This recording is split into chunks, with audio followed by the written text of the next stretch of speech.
Heavy vines hang like curtains between giant trees, their roots coiling over ancient ruins. The air is thick, wet, hot, and carrying a faint smell of rot. Judging by the way the jungle rustles, they are not alone. One thing is for certain, the jungle of Chult is watching.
Well, welcome back to the Duck and Raven, where we are a very mixed group of individuals. One of them being Andres, who's playing Vreololo. Hello, everyone. I am a very mixed group of individuals. He is himself.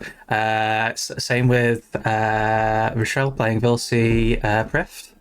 Very mixed. Hello. Very mixed individual. Yeah, I'm a very mixed bag too. Emily playing Victoria Sinclair. Hello. Jamie playing Zheng Gui. Hey, what's up? I don't believe Andy's actually here yet. Should be appearing soon, but Andy plays Tundred Forte. We got Nat, who's playing Rowena Grimholt. Sorry, Finally. I got Victoria's name stuck in my head and it just wouldn't go away. It's like you've said everyone else's name. Why are you pausing on mine? Yeah, thanks, Nat. I mean, it's a really cool name as well, Rowena Grimholt. I don't know why my brain just stopped thinking.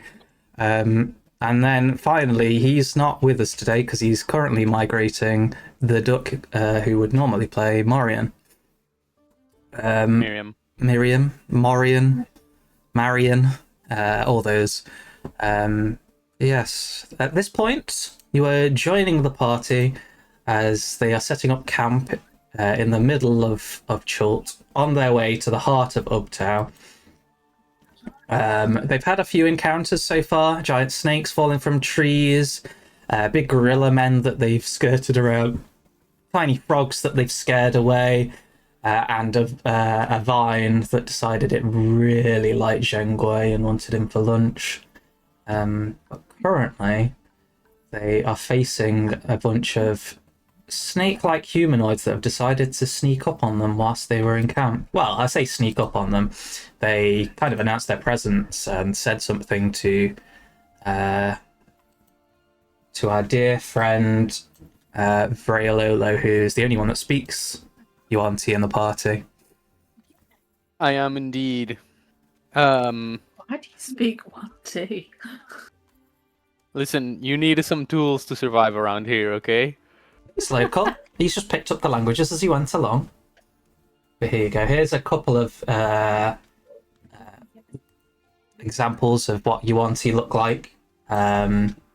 Human being mostly, but they've got some snake-like features. And like this man at the front, who's very eagerly jumping through a fire, he's covered in snaky scales, got snaky eyes, and instead of arms, has 2 snakes, which I feel would be very awkward to do anything with apart from murder somebody.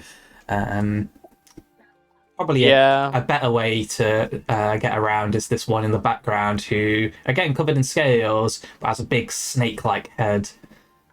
Probably a lot more useful in general. Where's my other good example? You can do most things with a snake head, but without hands? This guy looks... Yeah. Oh, hang on. Where's my other one gone? Why is it not showing it? Oh, I can see it. This guy with his snake tail is another good example. Snaky, but in a useful way. Yeah, so what we're saying is Snake Arms Boy sucks.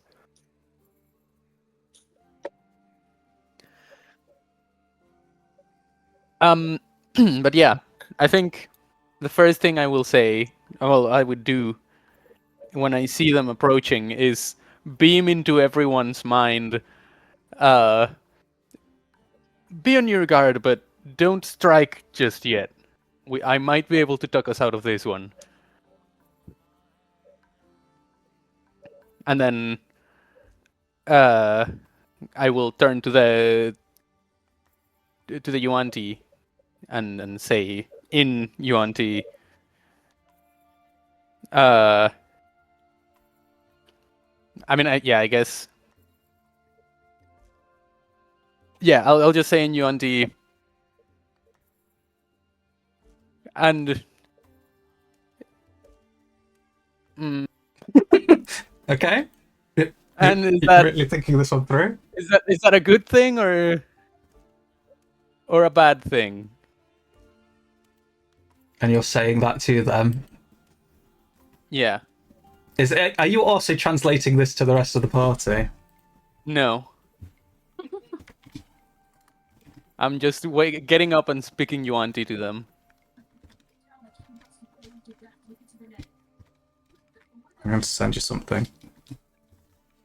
Oh.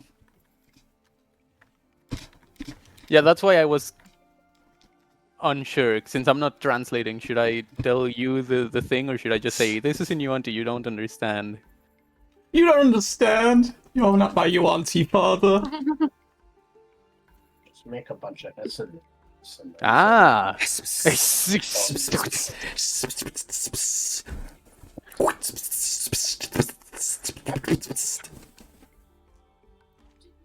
Apparently they beatbox, I don't know. Should I continue to speak while you type, or should I type back? Okay. You can speak, or you can type to me. I don't know what the rest of the party are thinking right now, as they are just having to take a back seat of you taking charge. It's just Rail doing Rail things at Yeah. this point. That's all Rowena thinks. Like, he literally, exposes his innards and uses them as a weapon. So, As a human, he's just limb guy is just hissing into the darkness, so he figures that's just normal. 100 is just figuring out how he's going to give his pamphlet to a guy with no hands. He could hole punch it Make for a you. really good admin. Yeah, I was gonna say he could make a good admin desk for hole punching everything into files.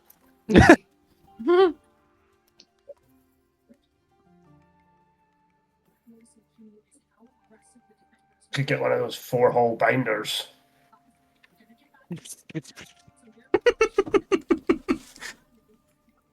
He would be really good. I also I cannot figure out what's going on with the stream, so we're just going to have to do a recording for this one.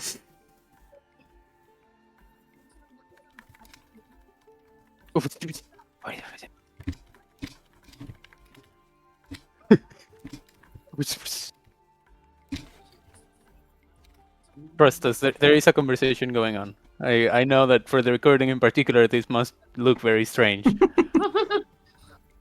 stand there making possibly casino in the background.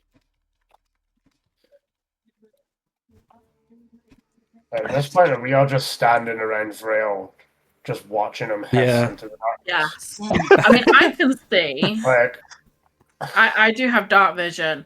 Oh, in fact, Rowena will just whisper, going, "There's weird snake people."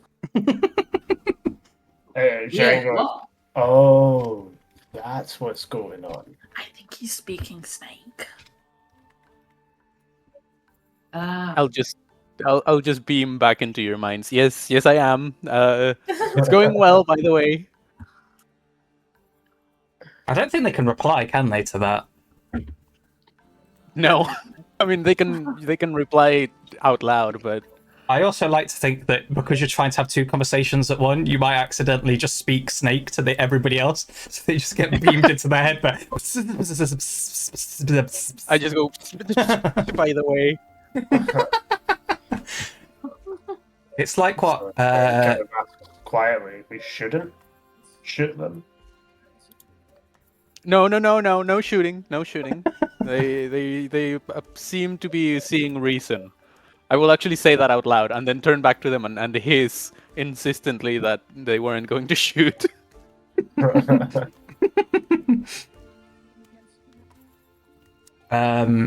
Yeah, so is anybody wanting to do anything specifically whilst this is going on?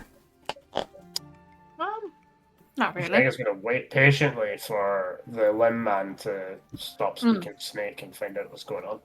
Yeah. The limb man. Do tell me if you can hear my video. By the way, Can't hear anything at the moment, so you're fine. it's just the hockey, but That's fine. I'll let you know if it comes up. Yeah, I don't think I pointed it out, but there were 5 of them.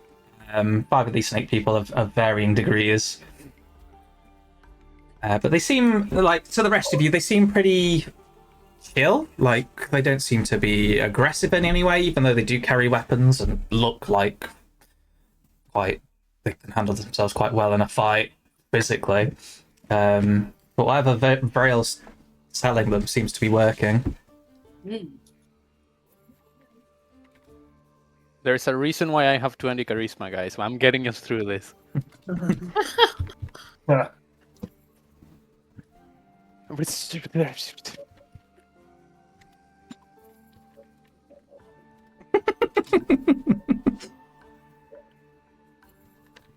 mean, I have to somehow signal to people that I'm still talking, you know? So.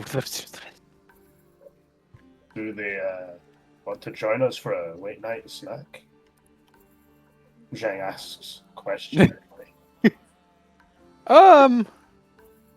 Potentially. What do snakes eat?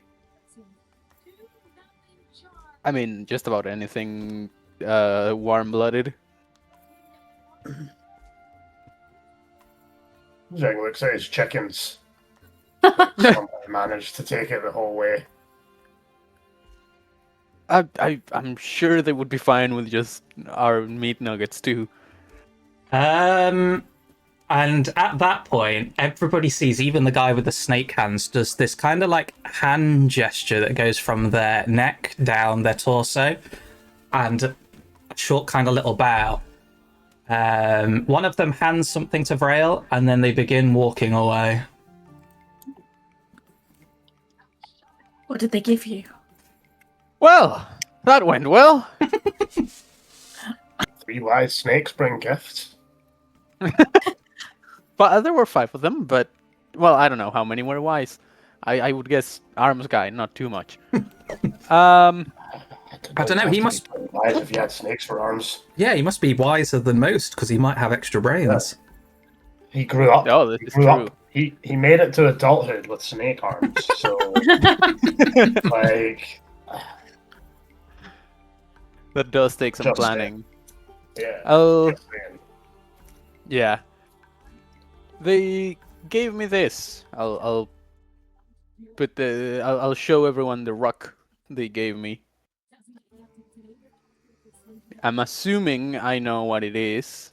I mean, Andres thinks he knows what it is. And that's the only assumption you can go off of. This Nice. is Can I true. rock?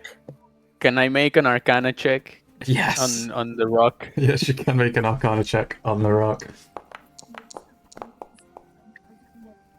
Yeah, you know what it is. 14. It's a sending stone, isn't it? Yes. Okay, cool. As it turns out, there's a bit of a rift in Yuan-ti society right now. Not everyone's happy with the evil temple man in charge of everything. I don't really know the details, but my tribe used to live deep in the forest. We had some dealings with them, and we know that some of them don't like the current leadership. They would like to change their ways. So we tried to help them. That's, I believe, part of why we got wiped out, though they didn't do it directly. So yeah, it seems these guys are part of that group. Potentially useful allies in the future. Oh, Even the guy with the snake arms. Especially the guy with the Well- snake arms. Depends on how wise he is. Yeah, Quasha will kind of like come to you very and goes, "It is good that you know their language. This is one of the few that I do not know. I do not have many dealings with Yuan-ti, and most people don't look kindly upon them." Given No, that- and with good reason too. yes, given their history, maybe that is quite a safe way to treat them, which you have done well. Thank you for communicating with them. That might have turned nasty quite quickly. Oh yes, it could have, and it's still good. Like, do keep your guard up when you see other Yuan-ti, because I really have no way to know which ones are the revolutionary kind and which ones just want to keep going the way they are. You know? do they also use their insides as weapons? I can't say I've seen any of them do it. That was more of a thing with my my tribe, which was human, by the way. Are you sure? Because that's not normal. I mean, we were pretty isolated. I guess we could be genetically different. I don't know if I know what genes are, but as far as I can tell, yeah, they were all humans. I do look very different to all the people around here. I'll just point at my white hair.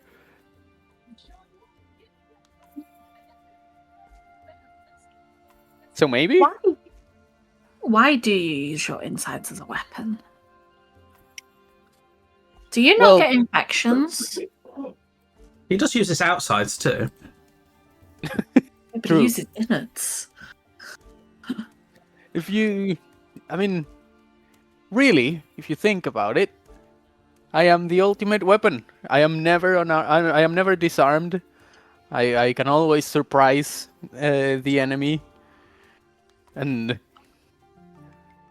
well, I have to say it makes it much easier to cope with devastating wounds when you have already seen your insides.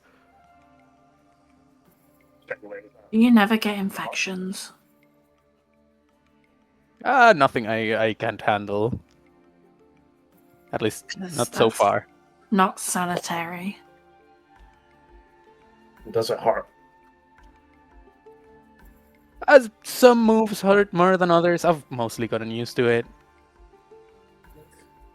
How did it happen?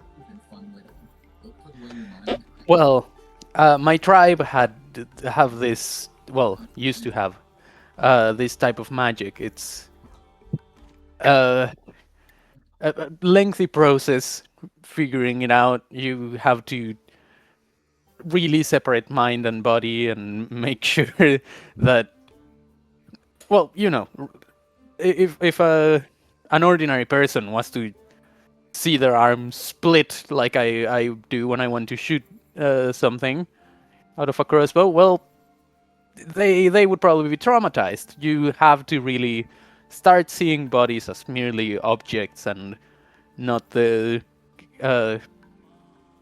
extension of yourself that most people seem to cling to. Is it fine? Is it a gift?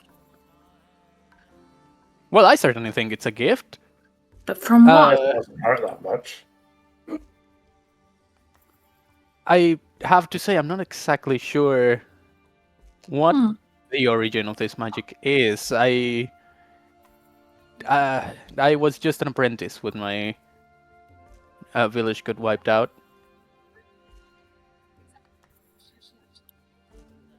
Well, at least you can literally give someone a hand.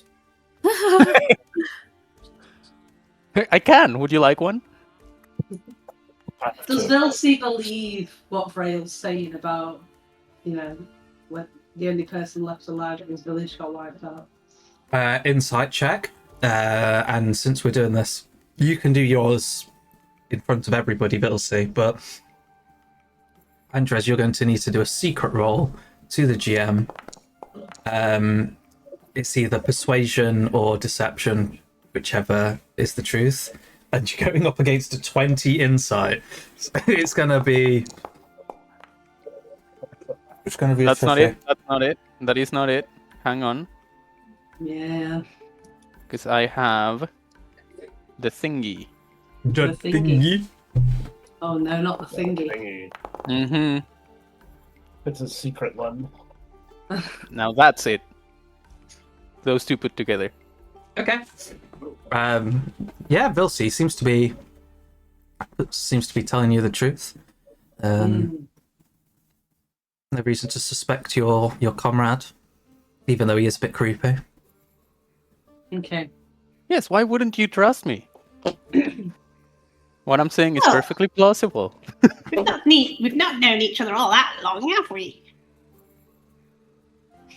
No, I suppose not. But I mean, I am the I am the image of perfect trustworthiness. It's exactly It's what they all say. You shouldn't trust. I think what Vilsey is saying, she is ramming X to doubt. Vilsey is damn good at insight, I have to say. Very wise She is. individual.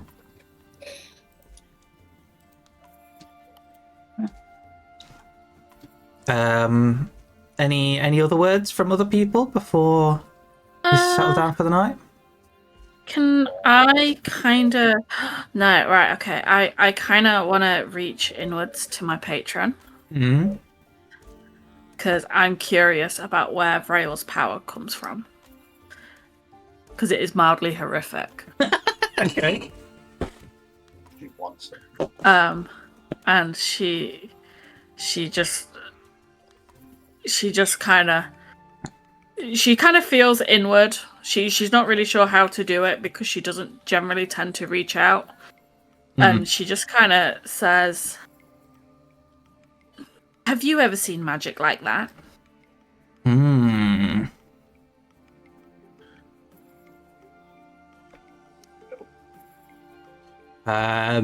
This is not a technique the Jedi would teach you. No.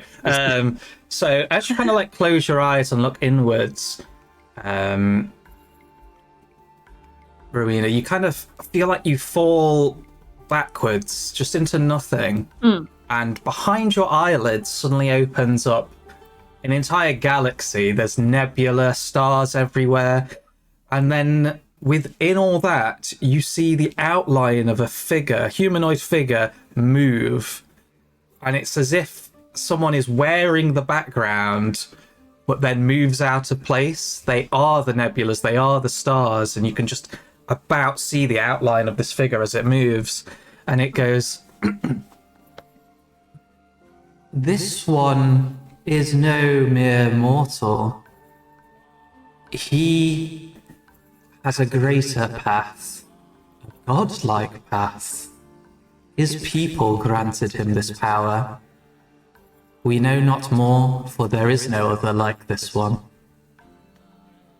And as that happens, you suddenly come back to yourself and open your eyes, and you're back in the stifling heat of the jungles. She kind of opens her eyes back up with a loud gasp again. A loud gasp, and her eyes have gone like completely black, and they slowly fade back to her amber, and she kind of looks around a minute to see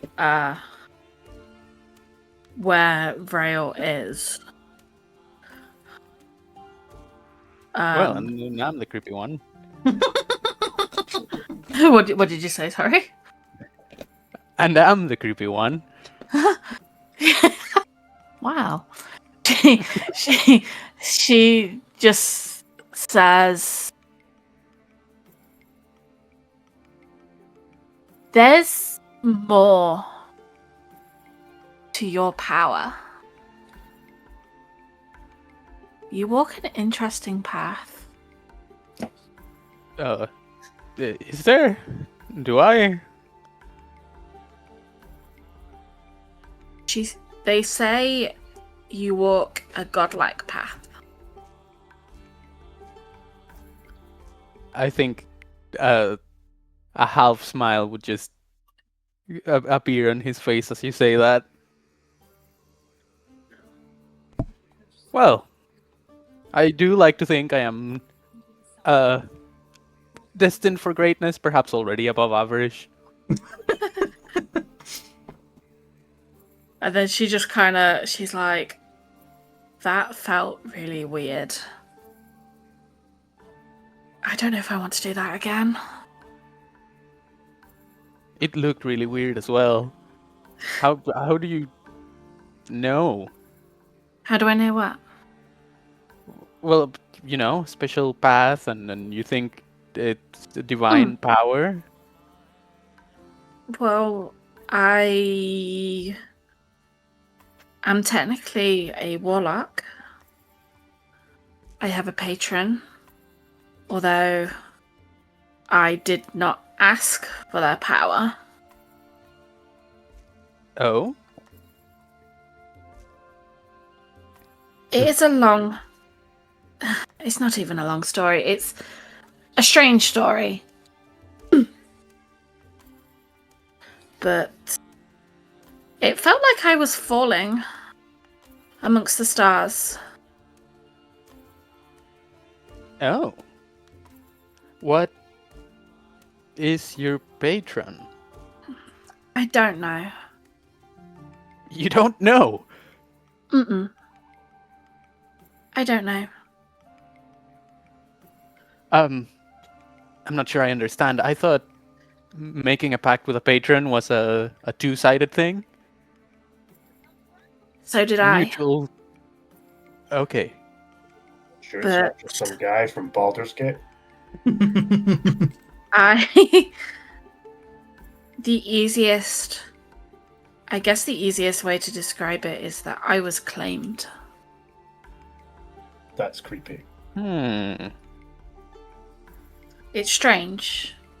I feel no ill will, but yet this was against my will.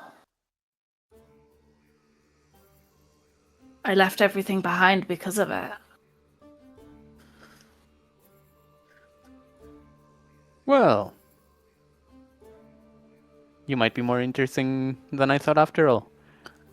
Might have more in common too. I know, My home was... Oh. No, you go ahead. My home wasn't taken from me in the same sense, but it made it impossible for me to return.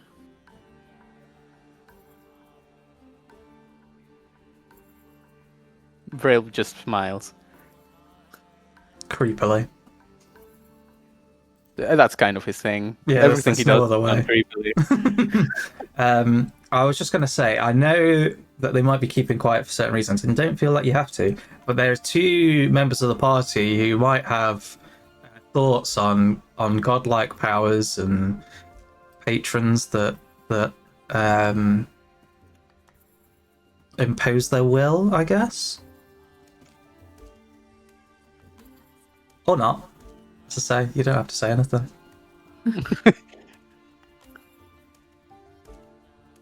Not Tundred, if that's what you're talking about.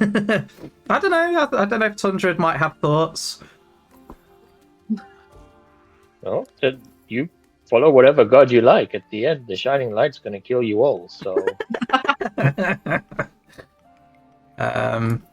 Also, I don't know if Victoria has something to say on the subject of divine powers, being a cleric. She's relatively interested. He is obviously only really kind of just tunnel visioned regarding the Raven Queen. So she's interested in others' religions, but she's not sort of prepared to indulge in them much. But yeah, she finds it interesting. I think she'd be interested to know who the patron was, but if she doesn't know herself. It's not just that. There's the fact that Rowena just suddenly declared that Vrael's on the path to godhood, by the sounds of it. I just don't get the vibe that he's on the path to godhood for the Raven Queen. That is a very fair response. Yeah, we'll see what we can do to maybe tape him towards the Raven Queen. Who knows? We kind of vibed a little bit in the first session in terms of the necrotic kind of thing. Maybe we can be convinced at some point. And then, We'll see. yeah. I'll be keeping an eye on the situation, that's for sure. Consulting the Raven Queen, what she thinks. Yeah, so you kind of be like inwardly Fair enough. communicate with your own god. I think, as per, Morian's kind of in the background. He seems a bit more distant than ever. Possibly because of what's going on, or just because he is like the edgelord of the party. But yeah, if there's nothing else, you can have your long rest for the night and do your bits and bobs. Cast your traps. Oh no, actually, don't cast your traps because Quasha said you might get someone dead. But yeah, if you want to set up watches tonight, let me know. Do your perception checks, and we'll get it rolling.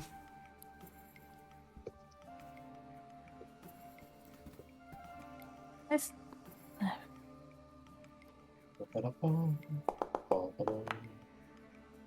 Oh, that's rubbish.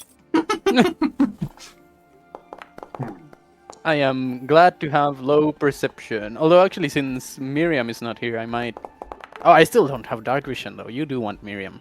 I have dark NPC vision. Miriam. No, it's fine. The lady's got this because for some reason they're the ones that are just keeping watch at night. I suppose.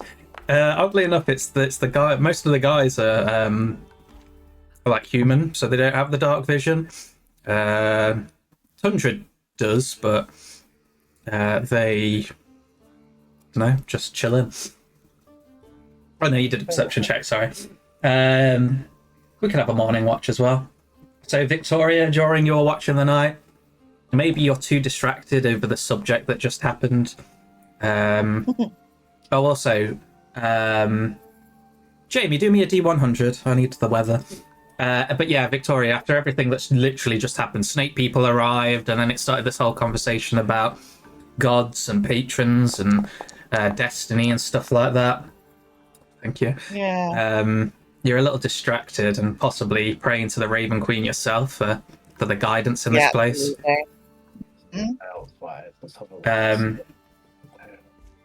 When it gets to Rowena's turn, keeping an eye out, again, it's that like unnatural silence in the middle of the jungle that really kind of like cuts through everything. But you do with your, I think you have superior dark vision as well, don't you? Yeah. I have Devil's Sight, I think. At a I think it's distance, called. you see one of those Yuan-ti snake people curled up by a tree, not too far away from the camp, probably about 70 foot away from the camp. They look like they're sleeping at the moment. But yeah, you can just see them off in the distance. I will keep a keen eye on them.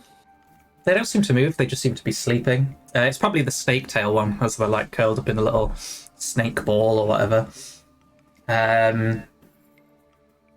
Vilsey, when it comes around to your turn, you, unless Rowena tells you about them, wouldn't spot them naturally. I will point it out. Okay. Rowena points out the pile of snake that's sleeping next to a tree. But other than that, you're not noticing anything. You got your monkey as well to help you now, so monkey can... What did we call the monkey? I can't remember. John. Oh yeah, John. John lands on your shoulder and just like... Keep an eye on those snakes over there, the snakel people. Oh, and he flutters off. Don't get too close, because we all know that you might be a tasty snack. That's true. It probably is like normal prey for a snake in the jungles. But yeah, he floats on up onto one of the trees and just stares down at this snake person.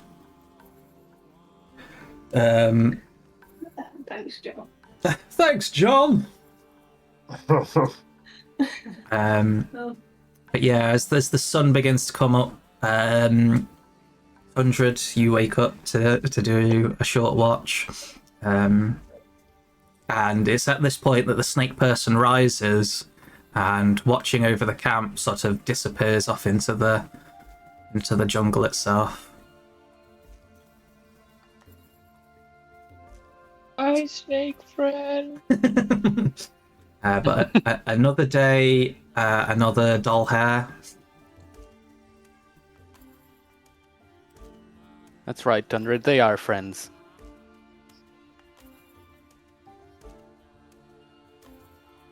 Snake friends. Let me just change to... So, do you want to do all your spells and whatever you normally do in the morning? Have your rations. Nice breakfast in short. By the way, Jamie's weather roll means that it's a very clear day. Sun beating down on top of the trees, like it's not hitting you, but you can see these bright beams coming down. Yeah, actually not nice. Let me just remove those total rations. I'm going to turn to Rail and just say to him a bit on the quiet. So I consulted the Raven Queen last night in prayer. He doesn't sense that you are... I remember you saying that, well, Rowena hinted that you are moving towards sort of godlike path. She doesn't sense that it's her path. What path? Would you mind sharing what path this is on, that you're on? I have to say I'm not exactly sure what Rowena was referring to. I certainly don't quite... Insight. Well, I certainly don't quite insight. It's just like in the middle of you saying something, Victoria's staring at you so intensely, you just stop, you're like, wait, what? Oh. Did I say something wrong? Something roll, yes, something is roll. Something is very roll. I am dubious. I'm not an easily trusting person. Okay, Sure. well, do your insight check then, as Vrail begins to explain. But let's say what you were going to say, Vrail, before the insight check got thrown out there. Where was I? Yeah, I'm not sure exactly what she's referring to. I'm not trying to become a god. I'm older 19.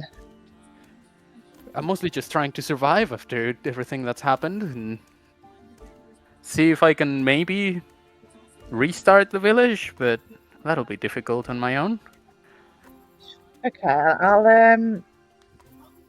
say to him, if you are on the path to the god gods, it's a path to take. Just make sure it is the right goddess. And I kind of say, praise be the Raven Queen. She is the only one you should support. And then I'll tap him on the shoulder and say, time, you will see. Very well. Did you get a response as to what the 19 insight meant, or? I'm not. I don't know. I just rolled a 19. I presumed maybe your response was from that, but I'm not sure. I mean, his response is his response. What you get on the sly, you believe it? He seems to be telling the truth. I mean, you like always, I can't, like with insight it's a bit weird because I can't say to you believe this. I can only say the vibes you're getting from that person. So you can believe what you want to believe, whether I say something or not. But the vibes that you're getting from Vrail right now, from what he's telling you, yeah, he seems to be telling the truth.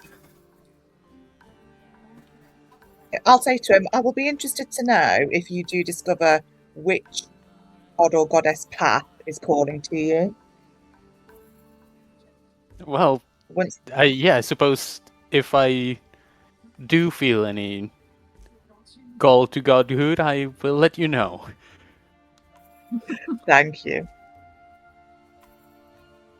I'll leave it there. It's also at this stage, I guess, as the conversations are wrapping up and you're doing all your morning rituals, you realise that Morian and his horse have clopped off in the middle of the night. Rowena is dismayed because that was her meat shield. he was the easiest one to hide behind. Maybe he's gone to check on Syndra back in Fort Nyanzaro. No, it's a little bit far to just go off on his own. Well, I think he has his own troubles. It's a 7-day hike if he goes back. Indeed, if he was troubled, this is probably the best time to head back as we are getting further into the journey. If we went any further, I would be much more worried, but he can handle himself. I have seen his talents. I'm sure wherever he is headed, he will be fine. Well, I certainly hope so. Big man is useful. Well, I'm sure you will be able to meet up with him at some point, but shall we away for the day? Of course. Let's go. Daylight's burning. Have you cast your water spell, Victoria? Yes. Yeah? Yeah. Filled everybody up? Cool. Then all we need is Zhengwei's survival check to see if he can lead you in the correct direction. You want advantage? Advantage, yeah, because Quash is with you and he's helping you. Oh, got one of the two. Oh, no. Spend my daily inspiration and reroll. Did we watch the Excellent, weather yes. as well? Yes. Jamie had done the roll for me, which that's what I'm saying was the. Oh my god, it's really it's a 12. So going from a 9 on advantage to a 12 with inspiration. Jeez, rolling 3 dice, and that's the best you got. It's pretty decent plus though. But yes, so the roll that Jamie did with the weather, it means that it's a very sunny day. So your path is clear at the moment as you wander through the forests. Maybe Zhengwei didn't have a good night's sleep because he seems a little confused as you're going, even following Quash's advice. Yeah, I was woken up by snake people. Yeah. Real one man hissing through the night. He hisses in his sleep. But yeah, you begin making your way, and it's around midday where something rather odd happens. And it's odd not because of anything sinister or like gross in Vrail's sense, I guess. But a normal Chultan man on his own just walks out of the forestry and begins pointing at you. Sorry. And shouting something in Chultese, which again I think only Vrail and Quasha would understand. Vrail, he is shouting, "Turn back, get out, I don't want you here, go away." And he's yelling it quite loud. The man is quite insistent that we go away, but I don't think he has legal claim over the over the jungle. This whole time he's still shouting, and for the rest of the party you can tell simply, no matter what your insight check is, unless it's like lower than 10 passive insight, you can tell this man is angry and he wants you to leave even if you don't speak his language. He is pointing back where you came from and yelling at the top of his voice. Who do you think he is? Can you ask him why? Yeah, I'll just say back in Chultese. I'm sorry, have we done something to upset you? We really didn't mean to trespass on anyone's land. It does not matter. This is sacred ground. You go back. You go back where you came, you outsiders. Sacred grounds. These- I'll say that in common. These are the lands of Uptown, and you do not belong here. Get back! And he's still yelling and pointing the way you came.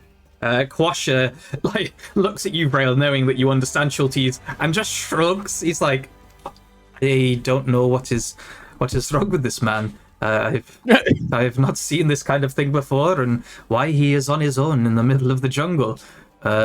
He seems relatively capable." And you look at him, and he's wearing kind of like priestly kind of robes, this stranger.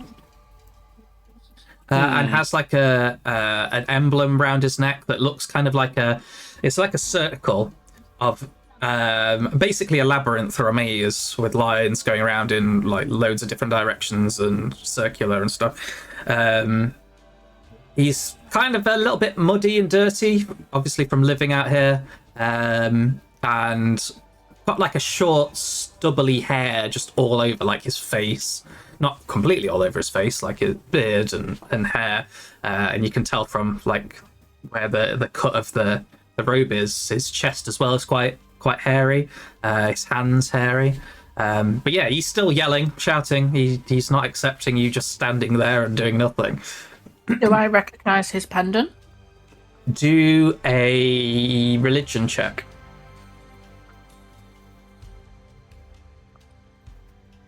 What is he saying, Fred? 22. He can't be angry, huh? I don't know. He's just insisting that we leave and that these are the lands of Uptow. This is a strange one, Rowena.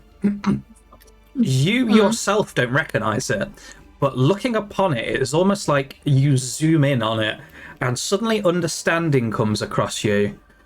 The emblem he is wearing is weirdly enough connected to where you're heading, the heart of Uptow. Uptow was an ancient god of Chult, and the labyrinthine kind of symbol that he's wearing is directly connected to them.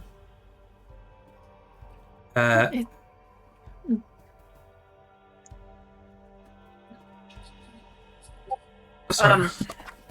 She she says,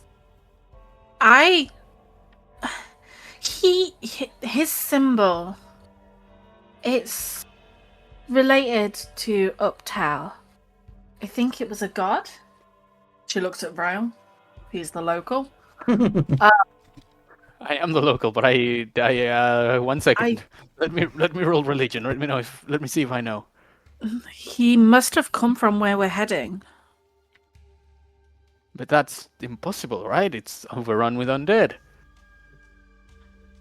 Anyway, that's a 12. I don't know what I know about Uptow with a 12. It's not something you've come across before. It's quite a, what's the word? an obscure sort of thing. So it seems weird that Rowena's suddenly just spat this out.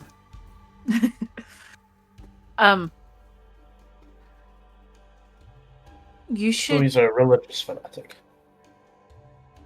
Maybe it's worth asking him if what the situation is like there. Maybe he's angry because of the undead. That is a very fair observation. I'll just start screaming back in Chaltese, I suppose. You're trying to shout over him because he's still just hoarsely shouting back at you. Yeah, I'm just like, we could be having this conversation in a normal tone, but we heard that the place is overrun with undead. We're here to help. He says back, I do not care. You will not listen. Well, perhaps you will listen to this. And in this guttural kind of everyone take cover. noise, he begins to transform and ignore the other two, the top one and the bottom one. He is the middle one. He is a werebore and begins to, like, the tusks just start ripping out of his face from his jaw, and this soft brown fur kind of like covers his entire body. I'm gonna throw you into this. Oh, it's Guess raining. you didn't charm this one half, Rail. Was the Sorry, what? I guess you couldn't charm your way out of this one, huh? That's the rather sharp bow. Yeah, I don't really have a way with boars. I mean, it would. It's kind of a bore anyway. Oh. I'm gonna put him here. You guys put yourselves over where Emily is. Oh no, you can't. Sorry, I'm being stupid.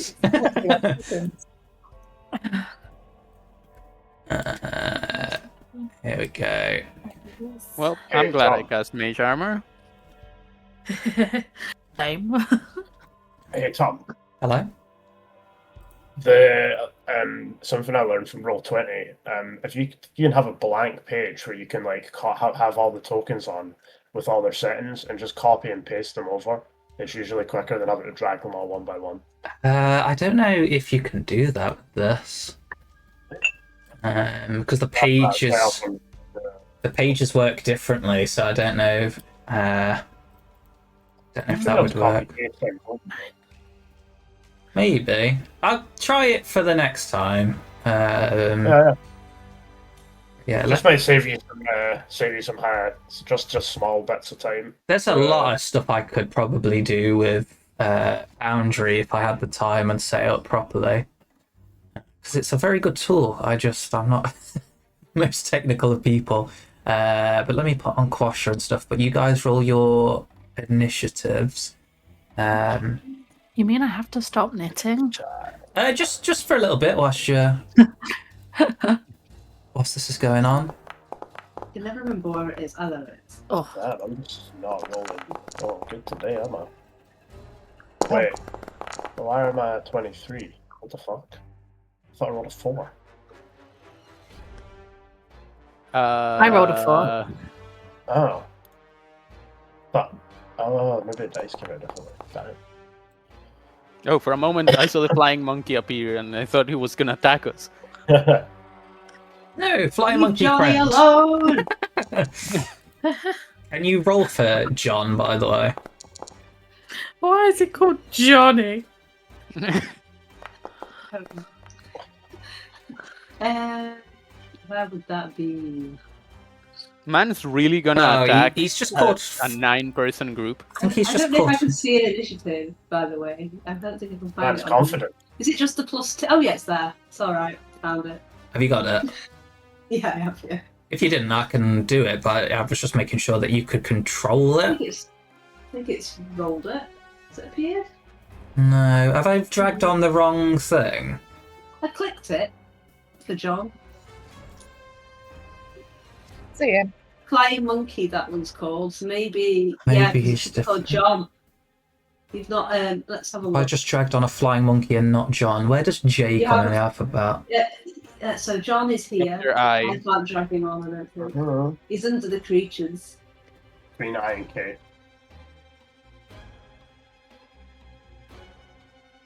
No, it just calls him flying monkey. Hmm.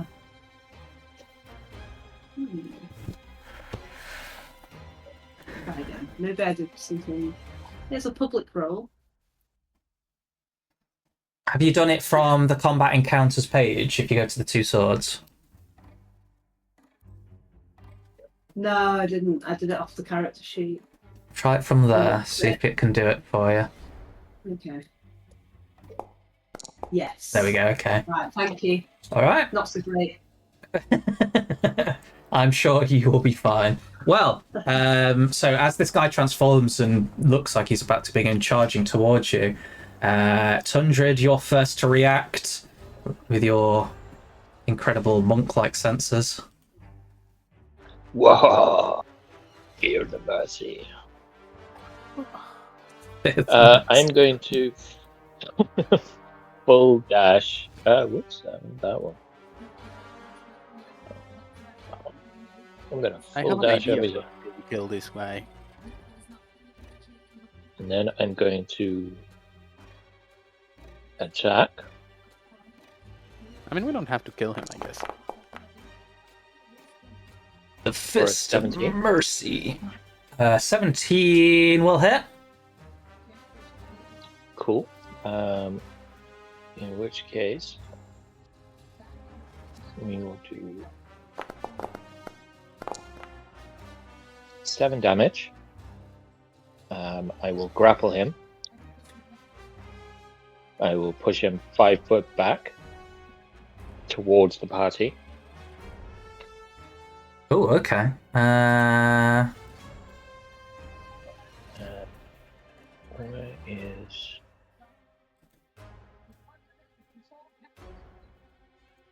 Do. Don't have a bonus action, but I just want to see if this is a bonus action. For stunning. I was going to say, strike. was your thingy... Oh, Stunning Strike should be part of the hit, I believe. Yeah, when you hit a creature, so I will do a stunning strike. What does he need to... Does he need to do anything? He needs to do a Constitution. save. Con DC save. 15.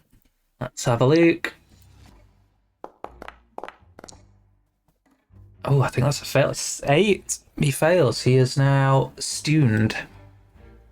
So he is grappled, stunned, and incapacitated. Him. But that will be my noob. Okey-dokey. And straight after you is player character 7, which is Zheng Wei. Sweet. Zhang Wei is going to knock an arrow into his short bow. And. So, listen. Where is this one? Oh, yeah. You see, he's got a little, like, sort of big bag thing attached to the end of it, and he launches it as he casts the Snare and Strike on the floor. Wait a second. Save. Cast spell. Personal spell slot. Yeah. Boom. Yeah, I can just about hear him, so Unless it's just me. Oh, sorry. you might need to That turn him really up on quiet. Discord. That's what the rest Alright. of us do. Okay, so Yeah. I need to. How do I do this? I need to roll a hit, right? I need to roll to hit. Yeah, you need to roll to hit, then he does a strength save if you hit.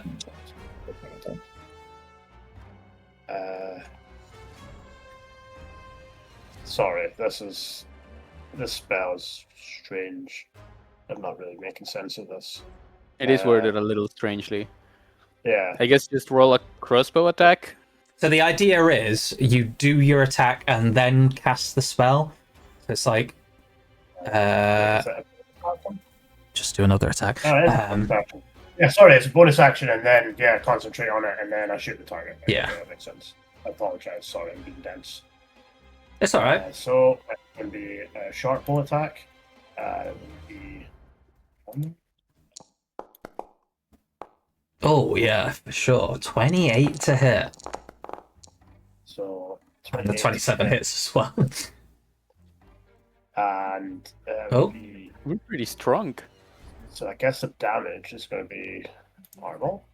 It's not crit. So that's going to be 10 damage for thing, and then it's going to be, I believe, strength saving throw. So the strength save, So as the arrow hits him and explodes. That's a 7. okay, so he is now restrained. Wait, was he was restrained already, wasn't he? He's double restrained. I believe He's he was He was- grappled, was he not? Yes, he was Stunned. grappled, which is different Yeah, so from it means he's- restraint. Yeah, I it's think it different from is. restrained. Restrained means his speed is 0, his attack's affected, his attack rolls against him have advantage, and his attack rolls are a disadvantage, and he has disadvantage on all dex saving throws. so as Tundrad's kind of like holding this boar in place. An arrow hits it in the shoulder, explodes with this like net-like trap around it, and just like pins him in place. So yeah, he's not going anywhere anytime quickly. Trap yourself a boar, and this whole time he's just like, get out. But in Chaltese, so only Braille understands, I guess. Successful save if I travel away in the spell ends while restrained. His life is just Target takes misery 1d6 right now. piercing damage at the start of each of its turns, and the target. Okay, cool. Right. So that's the awesome. start of his turn. Do you have second attack? Second attack, yeah. I have another short bow attack, yes. Ew. 23 to hit. Will hit. Victoria's up next, by the way. Okay, and because he's lost health, I also do my Colossus Slayer thing. Where are you? The Hunter's Prey, so he takes an extra 1d8 points of damage on top. Is that specifically for something bigger than you? So, Colossus Slayer, tenacity can down even more those. When you hit a creature with a weapon, the weapon deals an extra 1d8 damage to the target. If it's missing any of its hit points, you can deal this extra damage only once per turn. Doesn't say anything about bigger, so yeah. Yeah, I've used that subclass before. It's just a strange name. Yeah, like the way it was said, I thought, oh, maybe it's for anything bigger than you, but So it's an extra 8 ooh, damage max on damage. top of that. So I believe that total that's 8, 14, 24 points of damage. That should be. That's not bad at I'm all. missing anything? You've nearly bloodied him in one go. Just making sure I haven't missed anything because there's a lot of extra shit that you get. Yeah, well, you could have done more damage if you hadn't used your bonus action for thingy and used Hunter's Mark instead. But when it's his turn, he'll take damage anyway from the ensnared. Yeah, that's kind of what I thought. I was like, don't need to hunt him right now. So everything from Zhengwei. That's everything from Zheng. Where am I? I'm standing here. I'm going to move into the tree line. And with that, it's Victoria's turn. Can I possibly hold my action until after the wereball because he's next? What do you want to hold your action as? You'll have to specify. I was just wondering as a potential heal, because obviously I'm primarily support. Mhm. I didn't know whether he was going to hurt anybody, so I presumed he was. He's- So I was going to. He's not going to hurt anybody. He's stunned. Yeah, he can't do anything. Is he still? He's still stunned. Yeah. Right. Yeah, he's Okay. In that under case, I'll. strain. Okay. In that case, forget that. I will just attack. I think seeing as we're doing pretty well with this, I might actually save my spells and just do a cantrip. Oh, I also just realised that Zhengwei should have been rolling advantage with his attacks because of the stun as well. That's okay. I hit him twice anyway. Crit fishing though. So do I roll with advantage then? If you go to attack him, yeah. Yeah. I'm going to go for chill touch. I think. Is that ranged anymore? Is that... I think What, it chill is. touch? No, It's a melee spell now. Yeah. They Wow, made it, that's Yeah. weird. they made it do more damage, but it's close up, so you're not going to be able to get get to him in there that turn. No, he's I'm too not, far away. Okay. Oh, right. That case. Is vampiric touch melee or Yeah. just is it literally touch? Yeah, again, touch.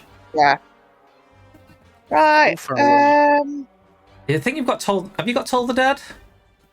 No, I don't think I have got Call the Dead. I don't think a spell. It's a A cantrip. cantrip. No, for some reason it's not showing up on here unless I've just missed putting it on my sheet. Let's have a look.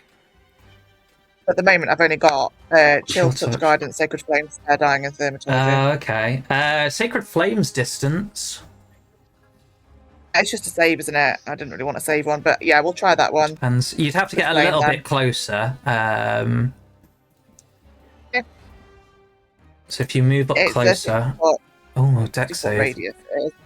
He's making Oh, dex yeah, saves at disadvantage disadvantage, yeah. So that's not Wait bad. a minute, a second. Right, so I need to move. I need to be 60 foot. Oh, that's good. There was a nat 20 in there, but he rolled a 3. Perfect. So he's Right, so that 2 is damage. yeah. I was just trying to move my character, but I can't seem to. Sacred Flame.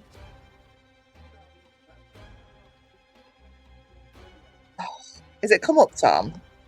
You Yeah, it's just there. rolled it again. You Right. just need to do the damage Mid. part. Yeah, it came up. Oh, that's some Oh, that's pretty good. nice damage. 30 damage. And how does Sacred Flame look when you cast it? For me, it's a black flame. Black It's like flames a like burn down on him. It's a black flame, but it's got like a glowy aura to it. My spells have green in it as well, depending on what the type of damage it does. But this one's like a black Black glowy flame. kind of flame. Yeah. Well, as your black flames burn into him, he's looking quite rough and is now bloodied. But it is his turn, but he doesn't really get to do anything because he's just stuck making attacks at disadvantage. He Can he do anything at all? Can't do anything, he's stunned. I think he can still attack He's when stunned, stunned. No, where's the he stun in? ends his turn and becomes unstunned. Yeah, I'm pretty sure you just lose your turn. Incapacity. Same throws you automatically play on dex save. Oh, he automatically failed his dex save anyway. He shouldn't have even rolled. Oh, sorry. At the start of his turn, he also takes 1d6 damage from the ensnaring strike. So he takes that damage. He takes another 4 damage from the ensnaring strike. You are right, incapacitated. He can't do anything. So he doesn't do anything. He's not stunned anymore. He takes an extra 4 damage from the ropes cutting into him. But he does unstun. I Poor think guy. This I is very brutal. accidentally cut him off of the turn order. So you can take an action or make a strength athletics check. You can take an action to make a strength athletics check to break free, basically. So you have to have an action to break free. Yeah, so he doesn't even have that, so he is just stuffed. He used to have 20 initiative, I'm pretty sure. Yeah, I've just added it back in. I accidentally pressed the wrong button.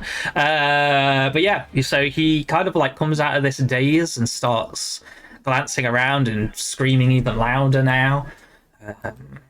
But it is Filcy's turn. Peg noises now, right? Squeals and peg noises. He's speaking some kind of language, but it sounds a lot more piggy. This is not one of the languages I learned. Elsie feels like Does he know sign language? it may have like been a bit hasty, but yeah, seeing as everybody else is attacking, she's like, well, she'll go for it. So she's going to move a little bit to get nearer. So I've got 30 speed. Is it half speed crossing the water? Oh, there's no water here. That's just the map. Just treat it as normal land. Okay. Okay, so oh gosh, I'm not quick on it properly. Can't seem to move my character. Have you got the right selection? I can't deselect that flipping rule. That measure distance. Go onto the left-hand side. Oh, right click. Right click. Yeah. And then try it. So if you go onto the token controls, the little character at the top, there's the little square. If you click on that, that'll allow you to select the tokens and move them. Oh, thank you. Sorry, it's all right. I do it all the time, and then I'm like, "What? Why isn't it letting me do things?" And I'm like, "Oh shit, I've got the wrong thing selected again." I'll go there. So you move up behind Victoria. And then I've got the distance then to be able to attack. You got the distance. You got the power. I think it was 45, wasn't it? So Vilsey casts Witch Bolt. Yeah.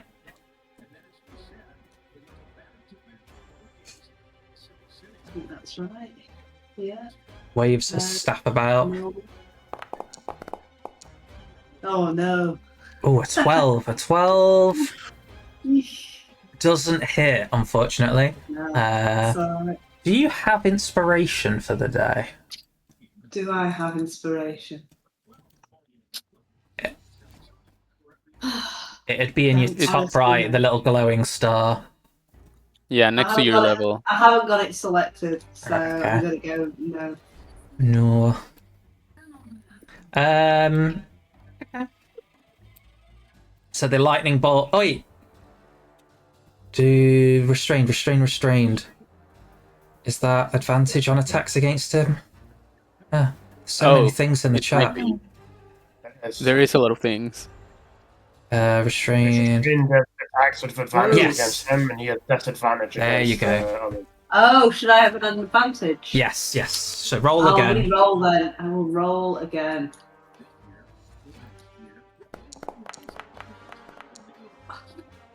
Oh, 15. just his armor class is 15. So yes, Okay. it is. So damage. Um, Normal hit. yeah, it looks like the lightning bolt's about to miss him, but Tundra just pulls his head into the way and it just like smacks him straight in the face. Just And this that's a big nice bolt of lightning. 18 points of damage. He screams like a stuck pig as you hit him with this lightning.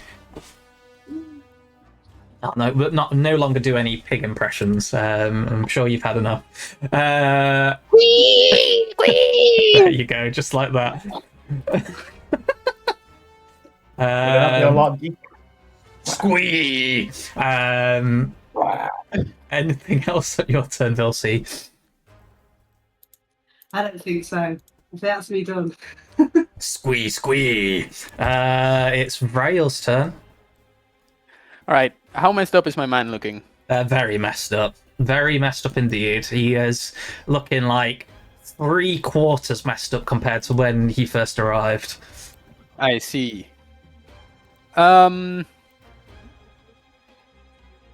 Is there any chance I can convince him? I'll okay, because I'm not sure we want to just kill this man. I want to know what he knows. So I think I'm gonna Knock him walk. unconscious and tie him up. We could do that, yeah. I'm just gonna walk up here Mm-hmm. and tell him, listen, you're clearly outmatched, and we didn't really intend to attack you just like that. You kind of forced our hand here. Let's just talk about this, okay? We can heal you. We can do everything. You trespass on my lord's lands. Leave. Who's your lord? I thought this place was full of undead. Uptown provides. Uptown's his god. Not terribly useful. Oh well. I tried. If I have to murder a man, I murder a man. I'm about to viscera launch this man. Yep, get your viscera all over this man. So yeah, my arm once again splits into a crossbow, and as I pull back the tendons, yeah, you know, like the English, the rope on a crossbow. I'll go. Oh, come on! This time I've got it. I know how to aim this now. I know I would have advantage, but the range is into my long range, so I think that's a normal attack now. Ah! There we go. And then the damage is 2d6.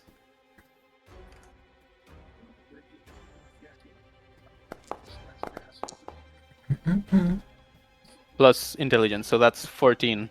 Oof. Just this gob of acid just smacks him straight in the chest and begins burning away. He is looking very hurt, but he's still screaming, "Get out!" at the top of his pig lungs. That doesn't...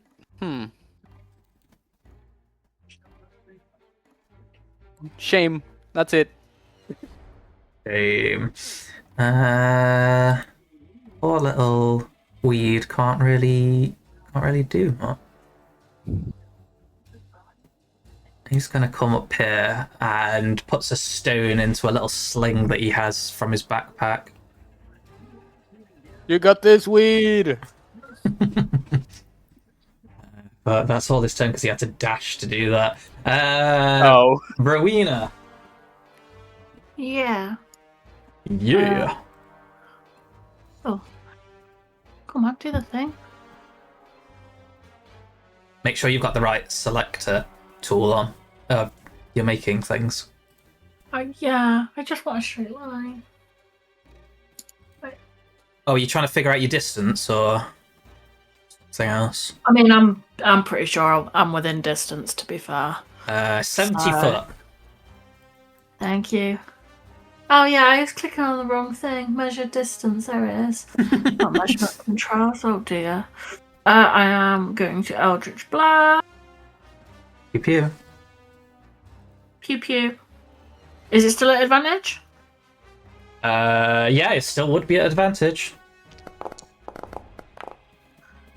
Which is good. That's the 25 to hit. 25 to hit. Definitely hits.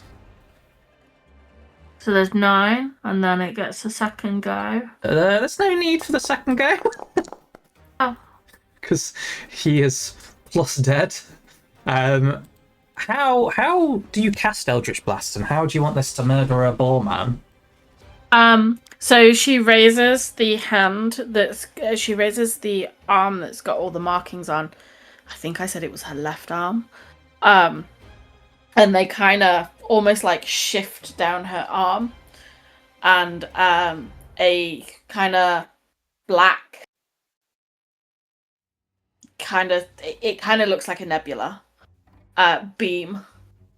It just sort of shoots forth. I'm imagining it's like, you know, when they have inverted colours on and you got like a beam of light where it's like it's dark in the middle and then like bright on the outside instead. Oh yeah, no, I'm that imagining that. But yeah, it just like blasts straight through this guy and he gives out a kind of weak and just collapses in Tundra's arms.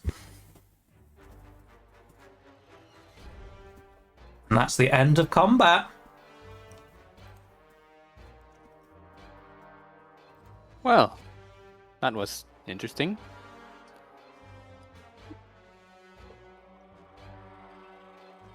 I guess Braille would like to inspect the piggy man's body, see if he has anything that might give us a clue as to what's going on here. Do me an investigation check then.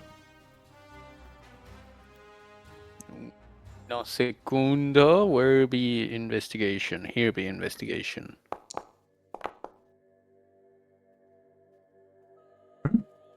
That's a 17. So, when you look over the guy, and as he died, he reverts back to the normal Chultese man. The only thing he has physically on him are the robes that he was wearing, these kind of like brownish robes, and that symbol of Ubtail that Rowena pointed out. But as you're looking at him, you realise through the kind of like foliage that he'd come out of is sort of almost like a nest sort of situation, where it looks like someone's been sleeping in the circular area at the base of this statue. And the statue itself is kind of like leaned over with this horrified, screaming face. And around it are various things, which I'm going to get you to roll for. But yeah, it essentially looks like this guy was just sleeping here and had made like a little makeshift camp here underneath this statue that's covered in vines and stuff, but it has been kept like mostly clear from the torso up. It's a little bit scary. I'm scared. I would like you. I would like 3 volunteers. Me. Vrail, Volunteers tribute. Zhengwei. I just realised my mic was on mute. Fine. I'm here going, Oh. me! Okay, Rowena, Rowena can have it then. you got to kill the dude, so okay. I want each of those 3 to roll me a D100. Okay.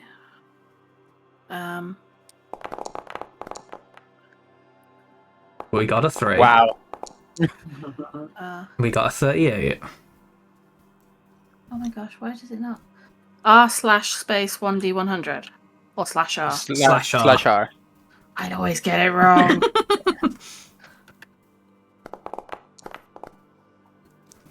And a 23. So, starting from the top. Vrail, you, as you're flitting through, find... Oh! You find, as part of his nest that he created, he had this kind of like wooden crate with sort of a hinged top, and inside are, roll me 2d12 blocks. So there are 13 blocks of what you know as insect repellent. Oh! A godsend! Essentially, you can use them, you burn them like incense, and it keeps away the bugs. Jamie, you rolled...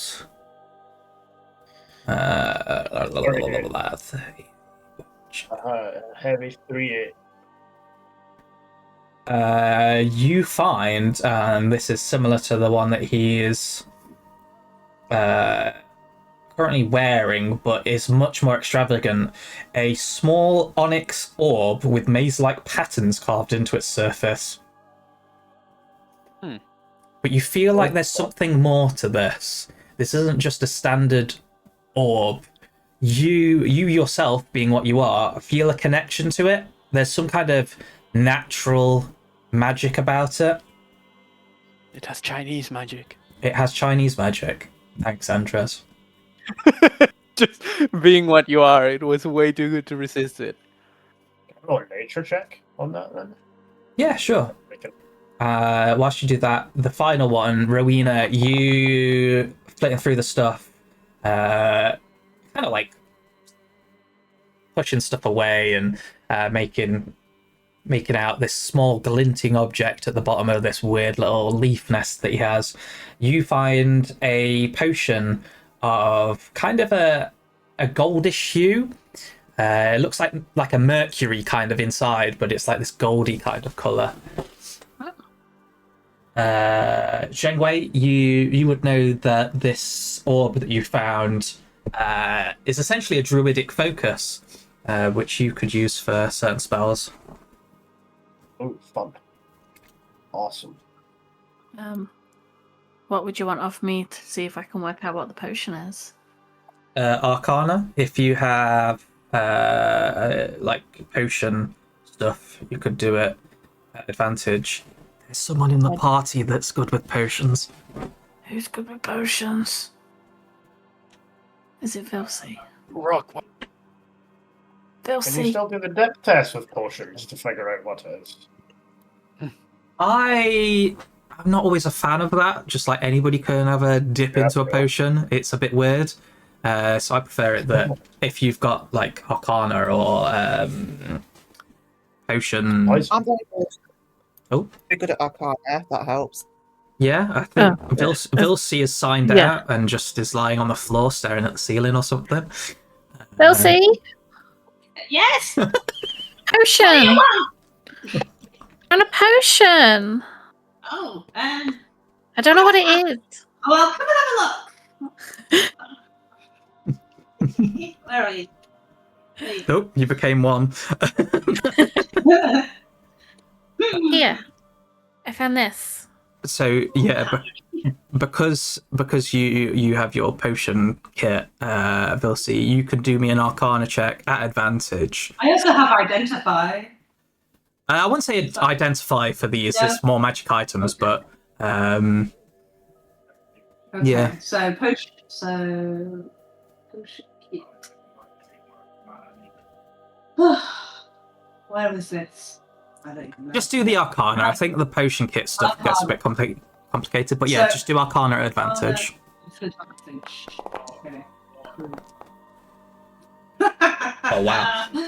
Terrible. I s- no, 17 is good enough. That it's good you had advantage because that nat 1 would have killed it.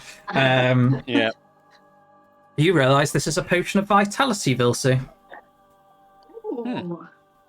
I explained this to Rowena.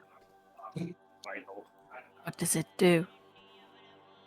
Yes. What does it do? Paul? Vilsey just goes, I know what it does. Of course I do. Just let me think for a second.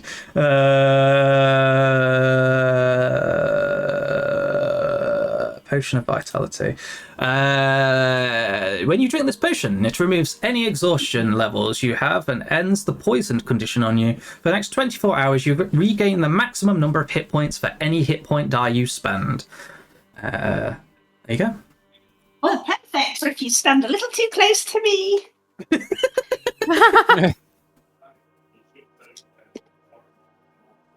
I think we keep hold of this for now. Either way, you can, as 24 rules stand, you can bonus action drink potions now. Oh. Yeah, we just put it in. Yeah, they literally just put it in the game since everybody just ran it that way.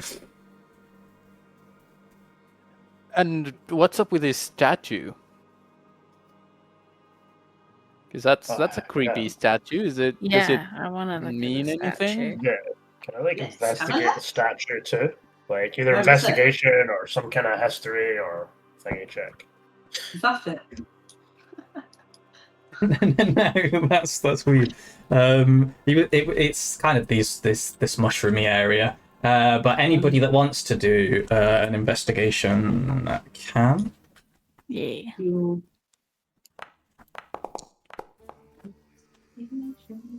Another 17. So what we got? Oh, get in. 17 from Braille, 12 from Zheng. Rena with a 23. 9 from Vilsey. Braille, do me another roll, because I should have said advantage for you. Oh. Interesting. Marshall to use. Wow. Oh, What, 25? that's a nat 20. Oh,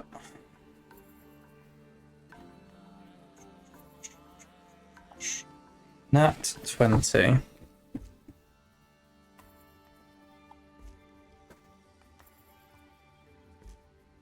Ooh. Apologies, I got this mixed up with something else. It is not the screaming statue face. It actually looks like similar to the one you would have seen in the center of Port Nine's Arrow. There are differences, but it's a stylized, what appears to be a king of Chult. He's got this glorious cape on, this kind of like crown of more like feathers than metal. That's not as interesting. But no, not quite as interesting as the screaming face. I got my two mixed up. Why they'd have two very specific statues in this and try and confuse me, I don't know.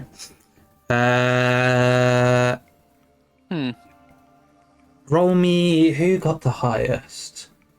Braille, roll me a d4.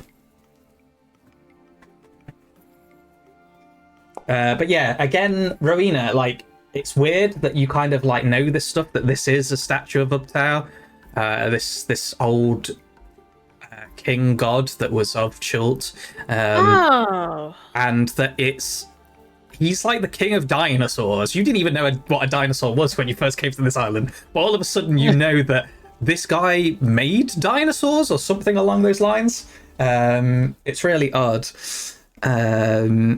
But Braille, you actually spot something, and it might have been from the guy that did it. There is a glyph of warding on the statue itself. Oh, whoa, I'll point it out immediately. Be like, oh, whoa, whoa, step back, step back. No touching the statue. Did you realize that this is Uptau? He's He's the reason Wait, you have how- dinosaurs here. How do you know that? I mean, it kind of clicked just now after horribly murdering that man, but... Sometimes I just know things. Don't ask me how it works. Well, that's a little concerning. How does it work? So how does it work? The answer just comes to me. Sometimes I remember things that I shouldn't remember. Sometimes I know things that I shouldn't, that I have no reason to know. I've never been here, but I know. Very happy if you ask me.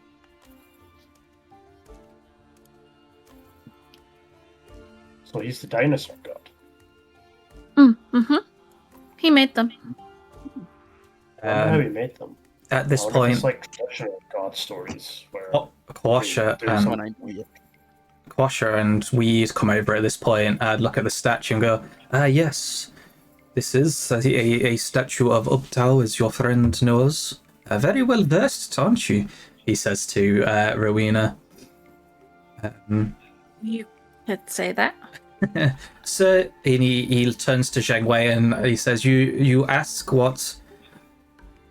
how he created dinosaurs? Well, like anything, his technical name in Chultese was the father of dinosaurs, and he had many abilities. He actually had a dinosaur form that he could turn into.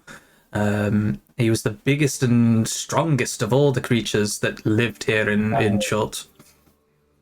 Right. Yeah, so he fucked other dinosaurs in his dinosaur form. I understand. That's why I was getting at. I mean, in some of the tales, yes, they get a bit sordid. I just think some people are a little bit lonely and make things up like that, but yes, probably. He does have the cock of a Tyrannosaurus. He's the descendant of Uptau this entire time. It was right in front of us. Everybody's eyes draw down to the statue's crotch. Is that where the glyph of warden is? Maybe. But yes, he was essentially the first, and he made Chult what it is in this glorious place with the beasts of incredible size and ferocity. Could we perhaps cast Identify? He kind of speaks out loud. Find some way of finding out what that glyph does? I mean, I can think of a way of finding out, but Me too, but I can't imagine we want to die if it's normal. I would say any of the arcane casters in the party could do an Arcana check, see what they know about a glyph of warding. does a Scion count as an arcane caster? I suppose you're intelligence based, so it kind of makes sense. Like you don't really know that much, but you have studied, I suppose. These are incredibly mid rolls, but you with your pluses you're getting so much onto it.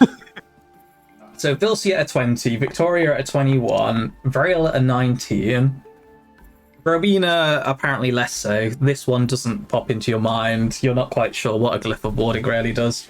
But the other three, you realise that essentially what the spell says when it's cast, it kind of becomes like a trap of sorts, and if triggered, will essentially explode in various different kinds of elemental energy. In this case, I'll just say the three of you know, it's the Thunder Rune. So if you did trigger it in this area, about a 20 foot radius around it, there would be a loud boom of thunder that would probably do a decent amount of damage to you. Ah. Yeah, let's keep our distance.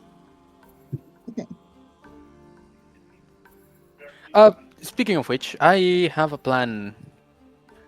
I'm not sure if it will work, but it might keep us safe if the other inhabitants of this area are as friendly as this guy is.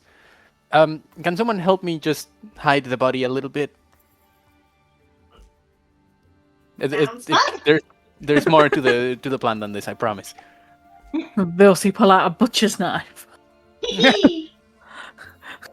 I finally have my eye! Then casually asks, do human parts? Or he looks at the guy on the floor. Human? Question mark? Parts go for sale? He cocks his head.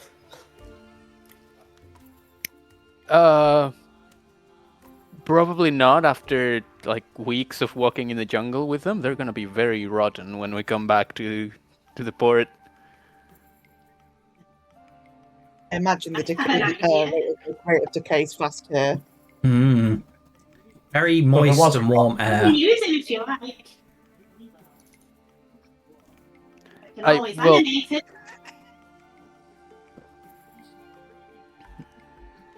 That could be useful in its own way, but I have a different idea. I'm happy to help you move it. Cool. I mean, I'll just like put it in the bushes somewhere where it's not immediately visible, and then go. All right, now check this out. And then I will shapeshift into this man. Oh, Ooh. Oh, My bone structure just begins to change under my skin.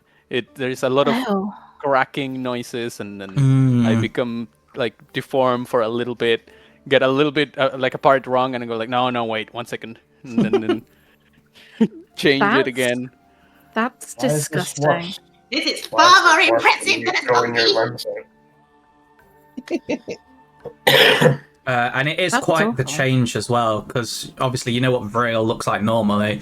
Much paler skin, the white hair. This guy was shorter, stockier, more muscular. As Vrail kind of like slowly shifts and the bones are cracking and changing shape. Vrail himself becomes hairier. His skin goes much darker into the Chultese kind of complexion.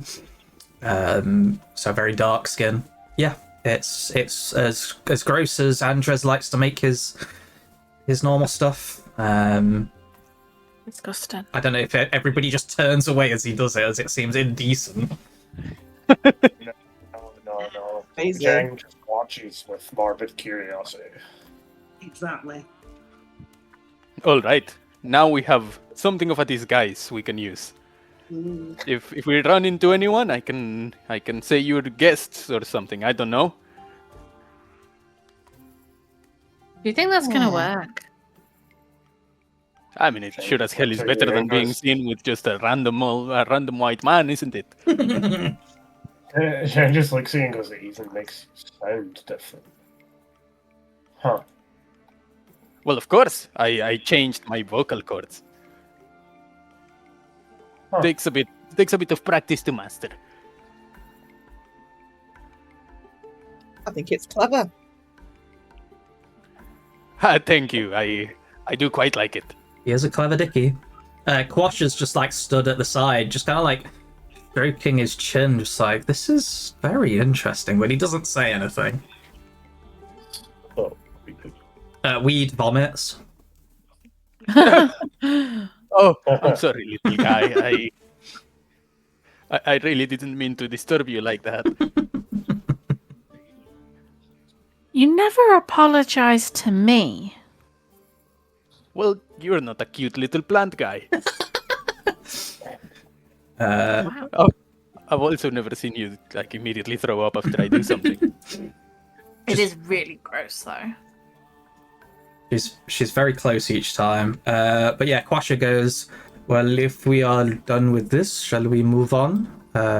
We still have far to go to get to the heart of Updale, but obviously, as you can tell, we are in his lands. Of course, I shall take you.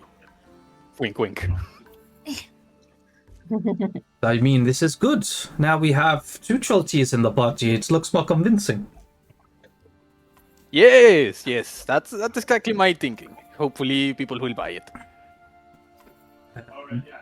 But yeah, with your new gains, you carry on for the rest of the day.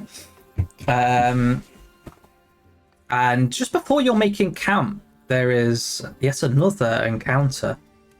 This one is much different. So as you kind of like make your way through the jungles again, you come out into this clearing kind of area, and it gives itself away quite early as there's this loud boom, boom of footsteps ahead. And as you peer into the clearing itself, you see this bad boy. Oh, Ooh. It's our new mount, guys. It's, yes, anybody that knows, this is an Ankylosaurus, this really chunky, heavy-looking creature with spines, like these thick spines kind of all over its body and a thick club-like tail. And you can see within the clearing itself, it has already taken out a bunch of zombies and absolutely smushed them to pieces. The Ankylosaurus itself doesn't look in any way injured. It has just smashed these undead creatures to pieces and is now just kind of like chewing on some ferns. Victoria proves and very much likes it. an ally. I mean, it looks like it's handling itself fine. Maybe we just leave him to his business. No, you're Never not got to thinking speak with animals. big enough. Speak with animals would be very useful. Yes. Does anyone know how? It's happened before. Zhang raises his hand slowly. I'm sure we can make friends with it. Or you can. Yeah, probably less disturbing than me trying to message it, you know? Get into its head. It might decide to flee. Zhang, I guess, sighs, mutters to himself. He's like, I hate this. I hate talking to the animals. They never make any sense. Takes out, he reaches into his like pouch pocket, his backpack, pulls out what seems to be like this really disgusting looking like ball of something that's like a bit gooey, puts it in his mouth, swallows it. And then he just approaches. And he just shouts out to it, I guess. Hey there. As Need it- a hand? it's just kind of like chomping on some ferns, and its head kind of like slowly turns around as you yell out at it, and you just it kind of like mid chew It's just like, a friend. You speak like me.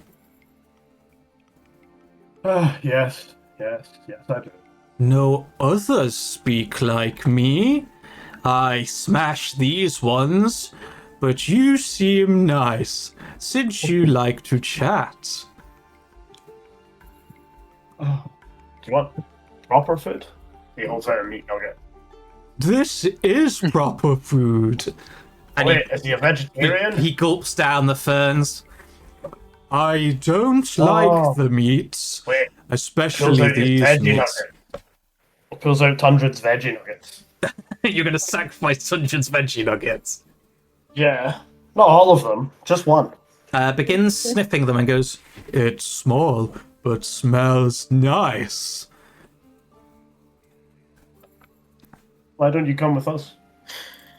It's better than being around here alone smashing these things, right?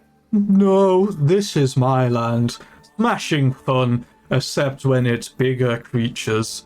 Big scaly creatures, or the ones where their skin falls off. They not nice. But sometimes I find one like me, and we have tussle, and we butt, and we swing tail, and that is fun. You want to swing tail on some of these big skin fallen creatures? No. Could be fun. It can be more dangerous than other things, especially one with big teeth that spits out these ones. And he kind of like nudges his head towards the zombies on the floor. Spits out these ones. Yes. What do you mean? Watch out for that one. It eats and it keep traveling, but it spits out you creatures, but with skin falling off. Keep killing the ones with the skin falling off. It's a good job. I do my duty. If they in my land, they die. Can we go through your land? Yes, you may pass. You give me nice food, and you have chat. This was pleasant. And it just turns back to the ferns and starts eating them again. Chegway turns around and shrugs to the party and goes, "He's not going to smash us." Well, I mean that. Sorry. Well, that's good. But will he come with us? No, this is his land. He's very adamant. He's staying here. Enjoys smashing.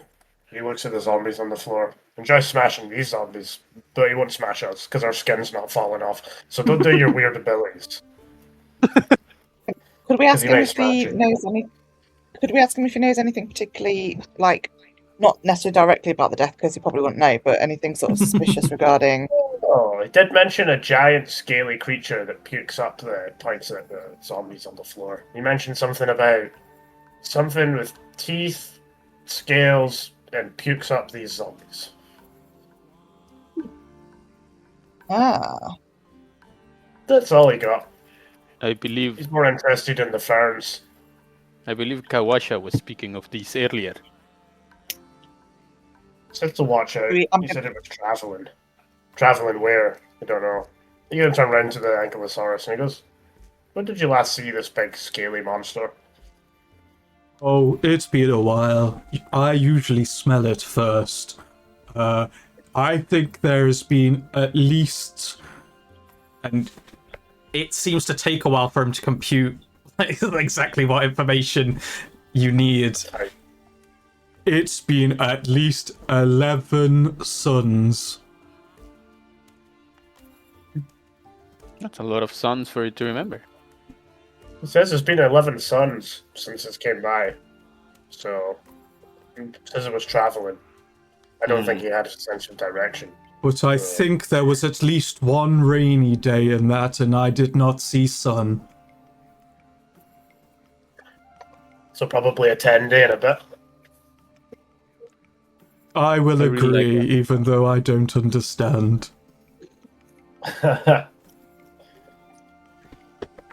Well, hopefully it's not nearby then.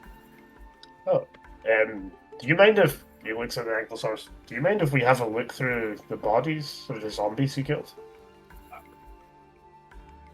Oh, don't eat these. They will taste very bad. They smell atrocious and sometimes make plants taste bad too. No, I just want to see if I can smell anything worth having off of them. Okay, I go back to eating now. And he just carries on eating ferns. Sweet. He's going to start raking through the bodies of the zombies. Sure. As you notice, like on most of these, some of them are really, really old, like fashions and stuff. Not all of them seem to be chulties. Some of them do seem to be kind of like more Sword Coast attire and stuff like that. You don't see any from your homeland, though. There's nothing on them of particular value. They've mostly just like, if you even find one with the pocket still intact, there's just like gunked up leaves and stuff in there. Nothing of any use. But I believe one thing you would see. Flicks through Mind Book.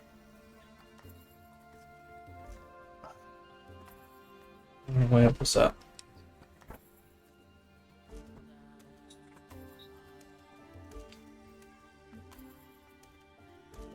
Where's that?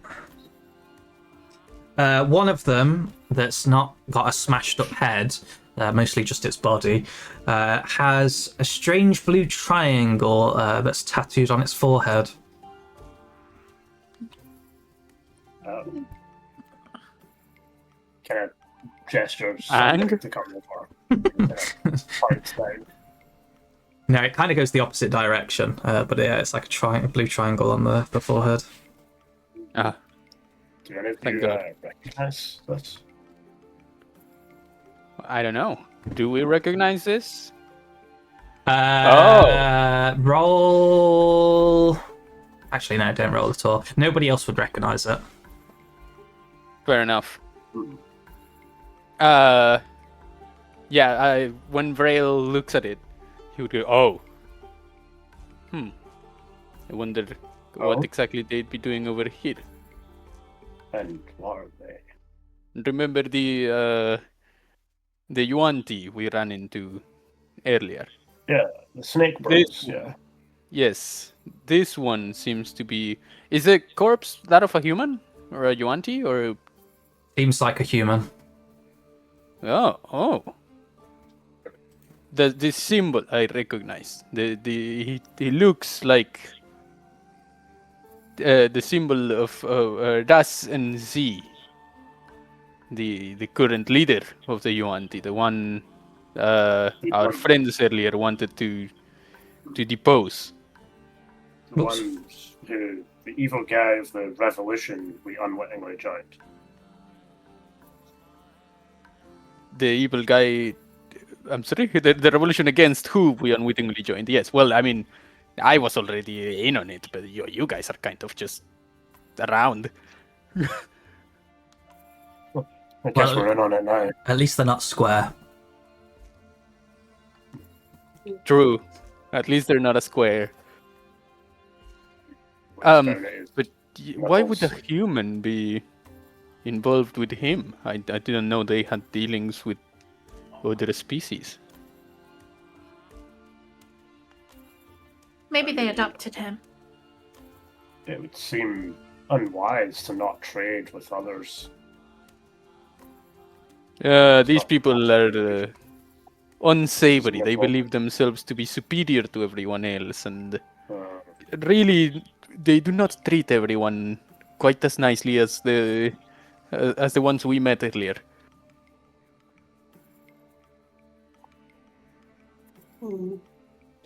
He was always an evil guy.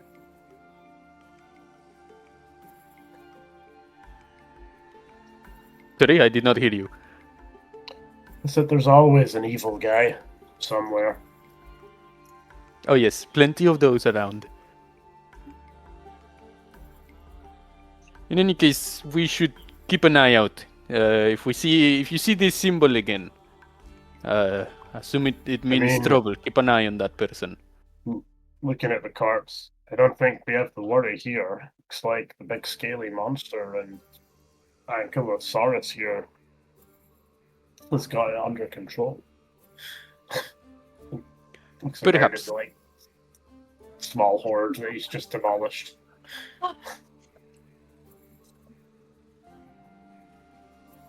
Well, we can go through here without any trouble, at least from him.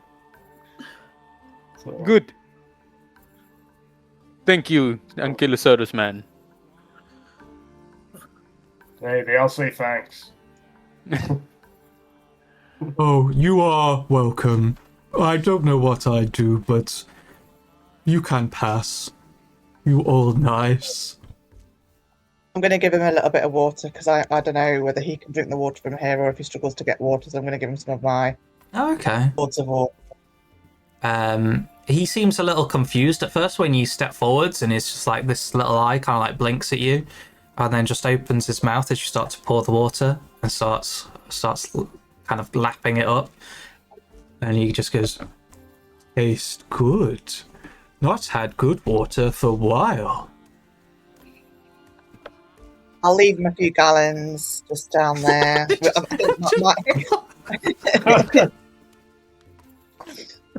You go. You just plonk like a big barrel? Oh, yeah, like a big bucket or barrel down. He's just like, "Yep, here you go, big dog bowl for you." Picked that up from the ship. She'd been carrying it in her inventory the whole time. Netta came in.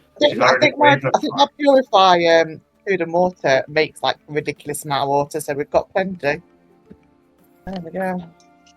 I mean, we can give him what Morian used to drink. He drank a Yes. shit ton. He did have to drink a shit ton, and I suppose the Ankylosaurus probably needs to drink more, but it's a decent amount for him. Every bit helps. Okay. But yeah, so you carry on. Quasha kind of like finds you a nice little place to set up camp again. So if we want to do our checks for nighttime and stuff like that all over again, Yeah. Yes. the men make My the droids ladies sleep do well, all the okay. checking. Mm-hmm. I They sleep have well. dark vision.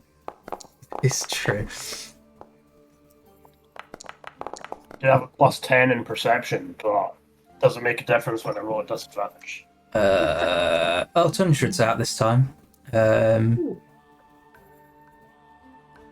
So what we got? We got a 25 from Rowena. See everything. You see everything. You probably see the Ankylosaurus pass by at some point, and he kind of like looks over to your camp, gives a little sniff, and then just looks away and wanders off.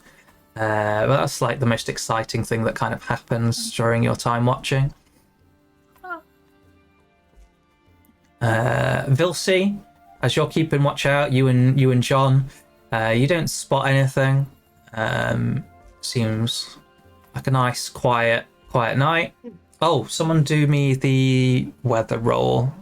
Andres, you do it this time. D100, please. D100.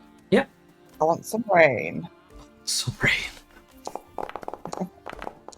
And rain is what you get. And it's, Your wish is my command. and it's not just the slightest rain. So Vilsey, as you're keeping like watch for the night, you watch these clouds sort of like start passing over the clear sky, really thick dark clouds. And by the time Tundred gets around to doing their watch, it absolutely begins chucking it down. This is proper torrential rain. I think I can do that as well on here. There you go. Have some rain. Oh, wonderful. So yeah, you wake up in the morning and the sky is not bright at all. It is rather dreary, with this absolutely crazy amount of water coming down. Kind of obscures your vision as you're trying to keep an eye out for anything around. But another day, another pile of meat nuggets. Let me deduct the nugs. Deduct the nugs. It's Where's raining. my nug list? Where's my nug list? Come on. Oh, nugs. that is loud. There we are. Another 7 Sorry, nugs. it says rain sound. Yeah, I got that. It's just very loud. Hang on. Oh, that's better. Thank you. Who There we is go. that? The rain was Wait. really loud. Nugs and rest. And then obviously Victoria's casting her spells to get you some water, which is very easy to do right now. If you've got your rain catchers, you can catch you some rain. I will set up mine. I've got Is there two, enough rain for me not to have rain to do that catchers spell? from the shops. It depends on how much the rain catchers catch. It says, 8 gallons, I Uh, believe. yeah, something like that. Let's see, where is it? Raincatcher. It can catch 2 gallons of drinking water per inch of rainfall and hold up to 8 gallons. Oh, that's enough then.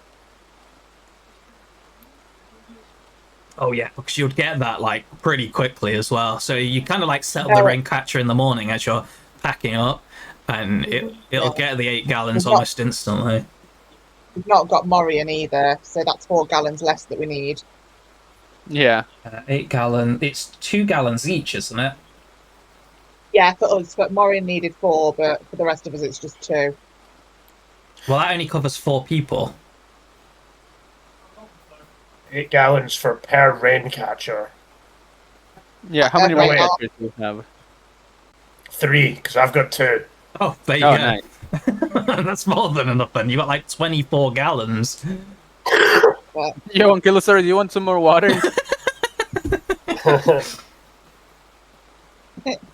I'm on my way. No, you didn't see the Ankylosaurus this morning, but yeah. So you've got your water. You're ready to set off. Anything from anybody before you do? I Does don't anyone think want to so. take some, like, big leaves or anything for protection or something? I also imagine that the monkey looks kind of like depressed in this weather because he's just getting like soaked and can't even fly. I think Vilsey would bring John into the tent overnight to keep him dry because she doesn't want him like getting sick. Zhang looks as stoic as he normally does, just straight faced and not bothered by the rain because it's just dripping off of his hat. Oh yeah, his wide brimmed hat. Yeah. So you begin setting out in the day. Do that check for me, Zheng Wei. All of that survival at advantage. Roll that down today, shall we? Yes. Oh. Here we go. New day, new Oh, rolls. 27. Jeez, yes. You realised that yesterday you were actually going the wrong direction, and you and Quasha begin sort of like pulling back kind of like the southwesty direction that you need to head. And you're making good tracks even in this incredible torrential rain. But as it starts to get towards midday, Zheng kind of leading the path, you see this strange sort of mist flowing through the rains, and it's got this odd blue tinge to it. Oh no. And it seems to almost be heading directly kind of like in your direction. It's slow, but the path you're taking leads directly into it. He kind of puts his hand up and kind of stops and goes, that doesn't look good. We should probably walk around, even if They it takes a mentioned bit this. longer. Yes, Something the about mist? guide mentioned this. Oh, Uh, what did he say about it? if we step into it, we will start hallucinating. Indeed. Sounds fun. Actually, sounds kind of fun. I have seen many people have this issue, and the hallucinations aren't too bad that you will really suffer, but they can get extreme at times. Many say that they see strange blue monkeys, it can be distracting at a time where you do not want to be distracted. Kawasha. Can we bottle it and sell it? I do not believe that many people are interested in this, so I would say no. Nope. They don't want to huff some blue smoke from a clay jar. Well, some people have come out here explicitly to do that, but they've always ended up dead. We Yes, can't which is take exactly into why it would be a great market if we could bring the mist to the comfort of their homes. Exactly. If you want to try, you are risking getting too close, though, to try and bottle up any kind of mist yourself. You'd be getting close enough that it may affect you. There's a rule my family used to have. You don't take mushrooms in public.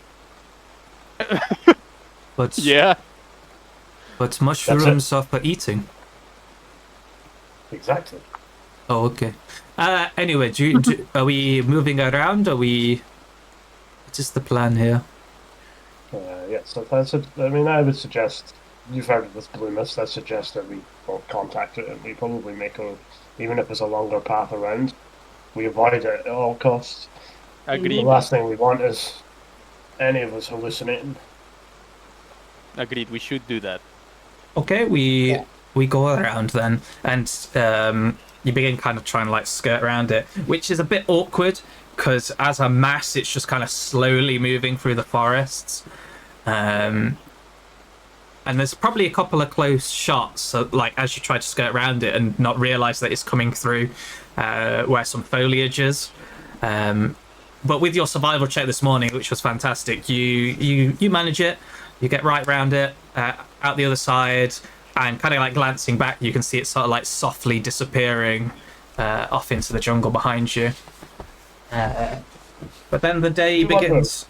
Kawasha, what causes Oh, this sorry. mist? Kawasha, what causes the mist? Nobody actually knows. I have seen some people state that it is connected to the last spell plague and something of the old civilizations here was triggered and created this blue mist. And it has been in the land ever since, but nobody knows for certain where it has come from. Curious.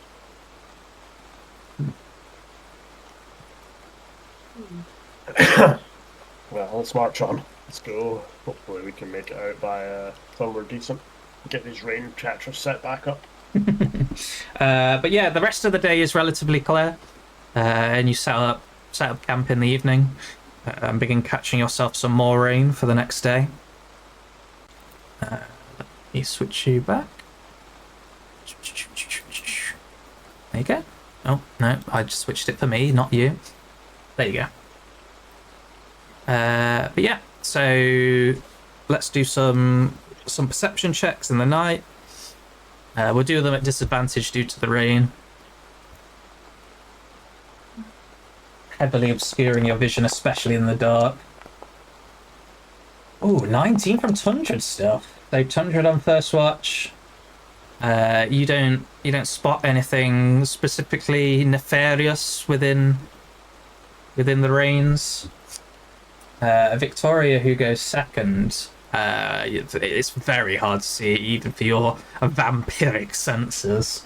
You can't see much outside the edges of the camp. And since you rolled the lowest, can you do me a D100 for the weather? As we finally get to Rowena's watch, your vision seems to still work pretty well through this. Like, obviously the rain's causing some sort of disturbance to it, but no, you don't spot anything either in the darks. But you all wake up to a nice morning of plenty of water, that's for sure. But it seems that the storm is now clearing up. But it is still raining. It's just not as heavy. A little less heavy rain for you. But yeah, all the rain catchers you've set out again are completely full. It was relatively quick time as well. Get your straws out and drink up. We've got a journey to make. You don't even bother bottling up. You just drink straight from the rain catchers. Get your 8 gallons in one go. Yeah. Drink it all now so you can just keep walking.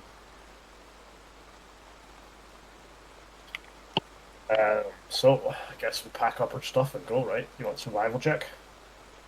Not quite yet.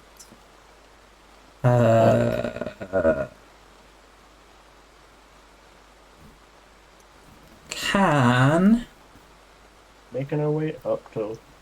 I want checks from Zhengwei,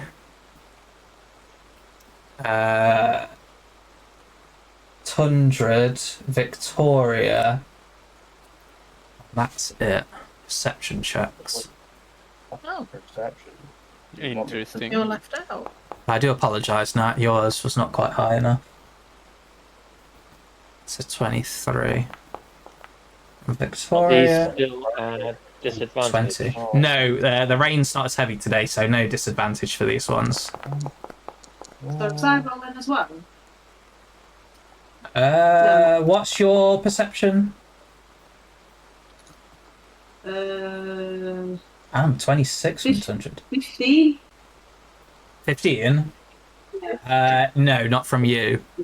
So, for those that got above a 16, which I think is everybody who has to do the roll, you're incredibly perceptive. You notice that these strange flowers have gathered around the camp.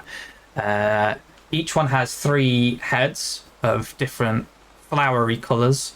But there's 3 of the plants kind of like, almost like in a triangle around the camp itself. Again, each with these 3 heads. One, a very deep red with these long kind of like tendrily bits coming out of it. A more orangey one with these strange, almost like trumpet extrusions. And a yellowy one that appears to be oozing some kind of weird liquid out of it. Well, isn't Quasha supposed to be all flora and fauna? Guys, First? I have to speak Maybe we with should ask him. plants. Yeah, so you ask Quasha specifically, and he goes, "Oh, my friends, please do not go near these things. They are incredibly dangerous. We call these tri-flower fronds in the common language." What do they do? Well, Can you speak to it and ask it what's going on, Kalasha? well, no, I could possibly talk to them, but they will still want to devour us, unfortunately. Each one of their heads will, or the flowers, has certain abilities, let's say. You see that red one with its long vine-like tendrils will try and enwrap you with those tendrils. The orange one will try and put you to sleep, make you unconscious, so that it is easier to devour you. And finally, that yellow one, it will melt you into a goo so that it can just absorb you. Okay. Yeah. And you see What Weed. the- Weed is kind of like a good 10 foot away from one of them, holding its little spear and like saying some weird stuff and kind of like thrusting the spear towards the flowers. Oh. Does it elongate its stems? How far can it reach, or is it just kind of as it is? No. They get you. They do move. They can move very slowly. But tendrils. How do the tendrils go? Well, they go out around the plant, so keeping a good distance, maybe about 10 foot away, pardon me, would be for the best. Yes, definitely. Why don't we just pack up and leave it be. Yes, please walk around them as we leave. Cool. Good enough. How many of these plants are there? There's 3 of them, and they're like, as I say, kind of like triangle points around the camp. So it's almost like one on each different size. Good thing with that passive perception.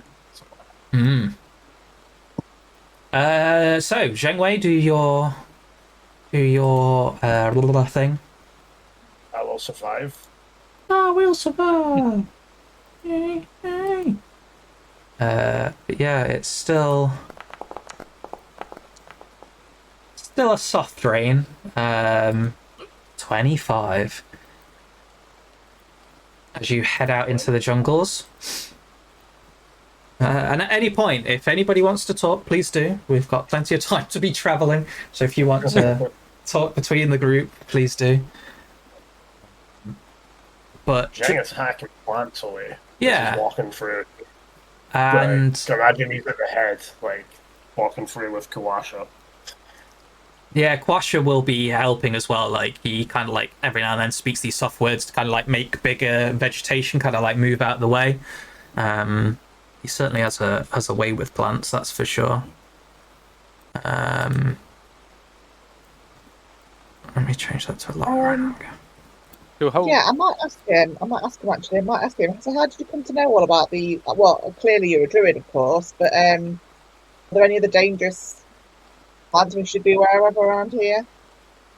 Other dangerous plants? Well, we've already come across one. That unfortunate time that my friend Zheng Wei here got taken by the assassin vines. They are a terrible menace. Yeah, of course. Technically, weed here and his kind are plants, and veggie-pygmies, they can be a threat if you don't know the right way to communicate with them. Okay. Are we likely to see any more of those melting plants? The tri-flowers, well, yes, they might be more further ahead. But there are good plants as well. We might actually come across some monkey fruit, or he's quickly flicking through his mind book to remind himself of Kawasha, what exactly are the veggie pigments? Oh well, they are quite an ancient race. They spanned back many years and kind of grow themselves. They live in their own little community, similar to the grungs. They live in little communities, and they have what I can only translate as thorny in the common language. The strange, almost dog-like plants that they use as rides and companions. But yes, they spread all over. They are not just native to Chult, but Chult does them well because they like the plants and commune with plants themselves. They just live their own little lives. I'm going to turn to Sasha and I'm just going to ask him, can I ask you a question? You want to ask me a question? Yeah, a relatively personal question. You're a druid. From what I understand of druids, and I haven't come across that many being a Baldurian and quite far away from any jungles and Feywilds. But from what I understand, druids can wild shape, I think it's called. Can you turn into certain animals? Oh well, I mean, it is kind of a personal question, but I suppose yes, I do indeed have the ability to transform into animals, as you say. Which ones? Oh well, I mostly like to take the forms of the ones within the jungles. stuff like velociraptors or Wow. creatures like that. It escapes me in the common language right now because Tom can't remember what it's called. They are like a smaller triceratops. I like those ones. They are good. That could prove very useful here. Indeed, I mostly use it as an escape method. The creatures, they don't seem to come after you as much if you present a lesser target. Yes. Very interesting. Thank you. I'd like to see that sometime. Well, maybe I will show you. It's not something I like to do commonly, but as I say, every now and then I find use for it. Yeah. As I said, I don't think I've ever seen a proper wild shape. I'd be really interested to see it. Sure, maybe you will be blessed on this journey. I prefer to use my magics, of course. They serve me better. Well, magic is certainly an accolade. Indeed. And if you wanted, I usually don't offer this service to my guidees, but I can send a message back if you want. I have an ability that they call the animal messenger, and I could send a message back to somebody. Oh, wonderful. What, as far as what's the distance on that? I believe it can go very far. Ah, Back to Port 90? Indeed. Maybe we should check in on Syndra then. You could indeed do that. I would have to find an animal to use it on, but I can do that for sure. Yeah, Send a let's do message to that. Morian, Let's check in find on out where Syndra. he is. Yeah, and Morian. I believe it lasts for 24 hours, and it can go as far as that creature can go. So That's pretty cool then. Yeah, I think we should go and check in on Syndra back in the port. That'd be really cool.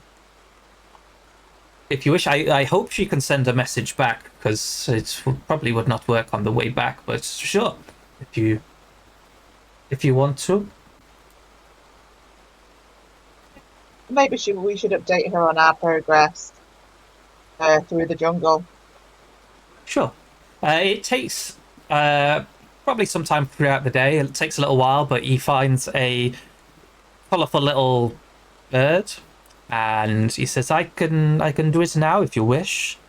And kind of like, yes, and another thought as well, Syndra, and also Shago. Is he still alive? Has he been assassinated? you want to know if your friend Shago has been assassinated? I think we should both check in on Syndra and check in on Shago. Okay. Do you know your friend Syndra? Can I have some description of them? Yes, sadly she is wasting away with this awful death curse. She is wearing a mask, this cloaked figure with like a green cloak. She's a mage. That's as much as I've got, really. And she is back in Port Nyanzaro. Yes. What message would you like to purvey in 25 words or less? Oh, gosh.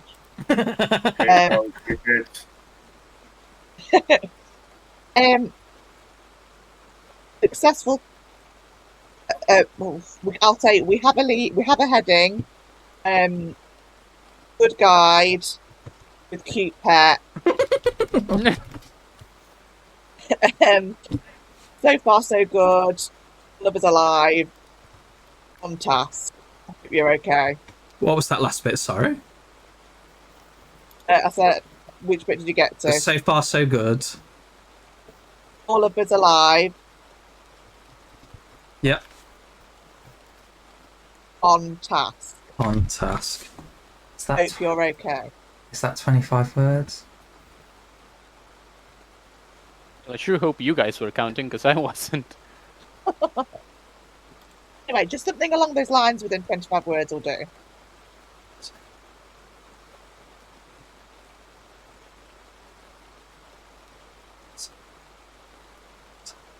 You've got 7 words left. Oh, 7 words. Does anyone else want to chip in? I think everything was sort of conveyed. I think what needed to be. Oh, I'll say, hang on in there. yeah, I was gonna say Yeah, don't die, so that works. Okay. I think hang on in I was there gonna during say, like are you joining the 7 shining words. light? Yeah. So you speak all that to Quasha. He as he's casting the spell to the bird, the words that you're saying appear to kind of like form into mist around, like as you speak out, they form into this mist, and the mist flows into the bird, and there's a glow to its eyes once you stop speaking, and it starts fluttering back the way you came, at pace. Awesome. Thank you very much. Well, if she is a mage of some power, perhaps she will find a way to respond back. Hope so. Thank you. My pleasure. Jeez, that was a bit. I don't know whether you just said something in Mexican or not, Andres. No, I did not. Oh. I said she is, as far as we are aware. Okay. There was just so much accent. My brain just went, he's not speaking English. Yeah, she's definitely a mage. I don't know what kind of mage, but I know she's a mage. An archmage. Oh. It's quite powerful. Okay, so you carry on for the rest of the day, and as the sun begins coming down,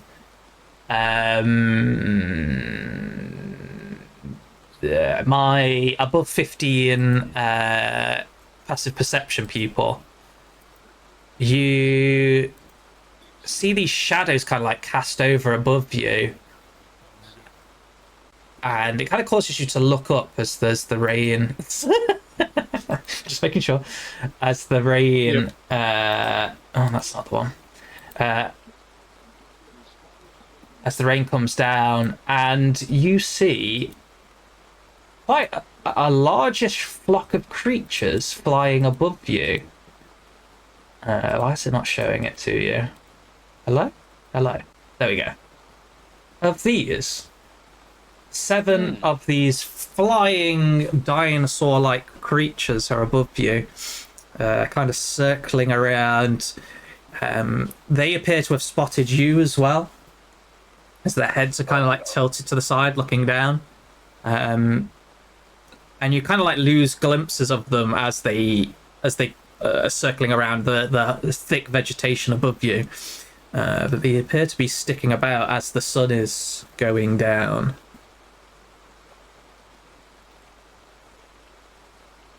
Are these... Well, I guess I didn't see them, but...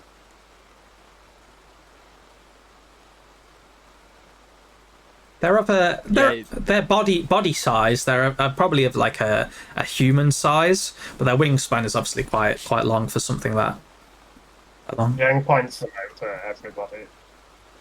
Thank you. Are these dangerous? Are these likely to attack us? Not Terrafolk, so... No, they appear to be just like an animal, not a person animal. I don't know how best to describe that. But if you want, do a nature check, and you can try and tell. I shall nature check it. Anybody else can do a nature check as well once they've seen them. You probably won't know of the creature because you're not local, but you might be able to figure some... Oh, nice. So we got a 9 from Braille, 11 from Zhengwei, a 5 from Victoria, a 12 from Dulcie. So far, the highest is Rowena at 15.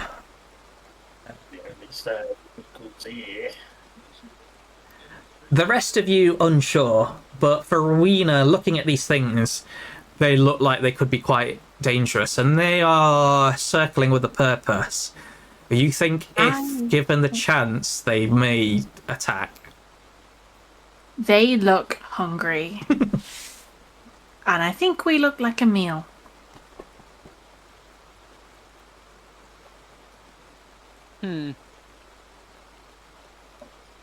plan to get eaten today? It's not on my schedule to be eaten today. Well, I believe if we keep under the canopy of the trees, we should be fine.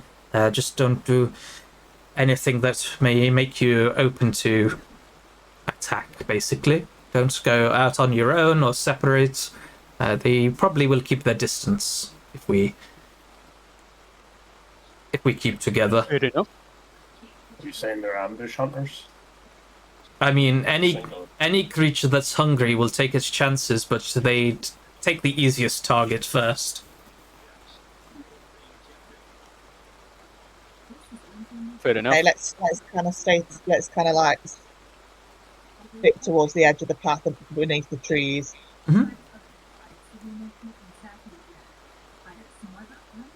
Walk through.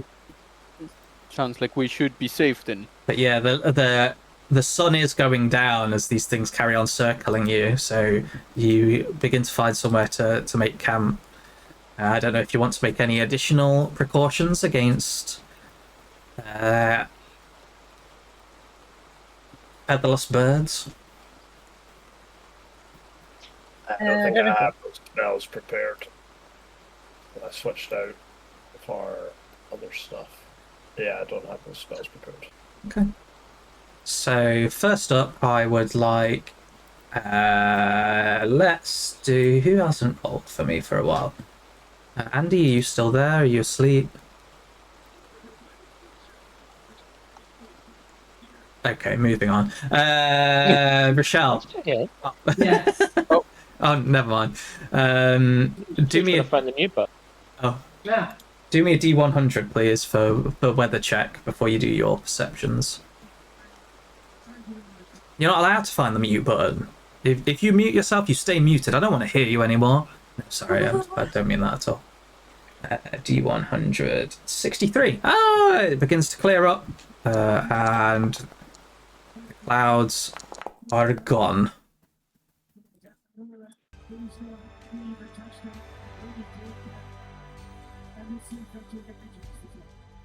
And then are we rolling perception checks? Yes, roll me some perception checks for the night.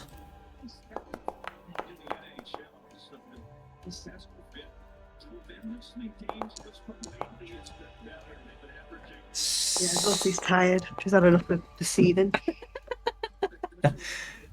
So Rowena with a 22.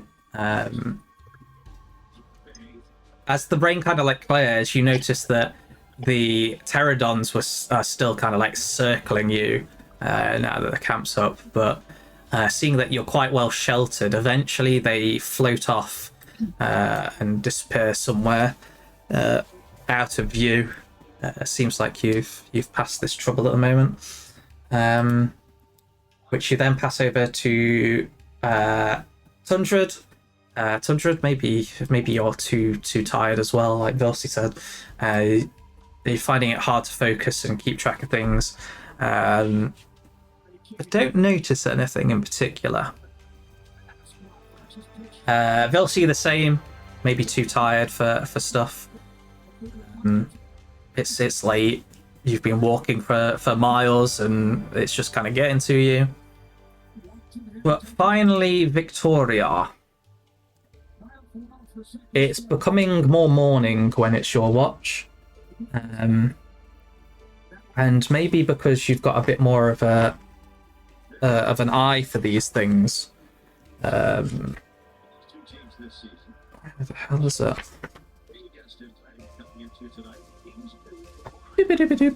Sorry, 1 second. I can't remember what order the alphabet goes in. It's tripping me out. Ah, there we go.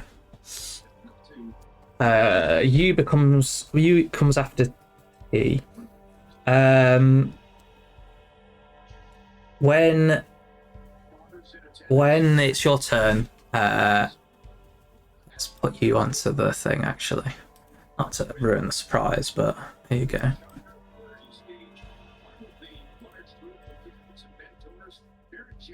Oh, I can hear your thing now, Renat. Oh, can you? Yeah. That's weird, because nothing's changed. Suddenly it was just like really clearly coming through. Okay, Can you still hear it? No, that's better. Thank you. We can't fight So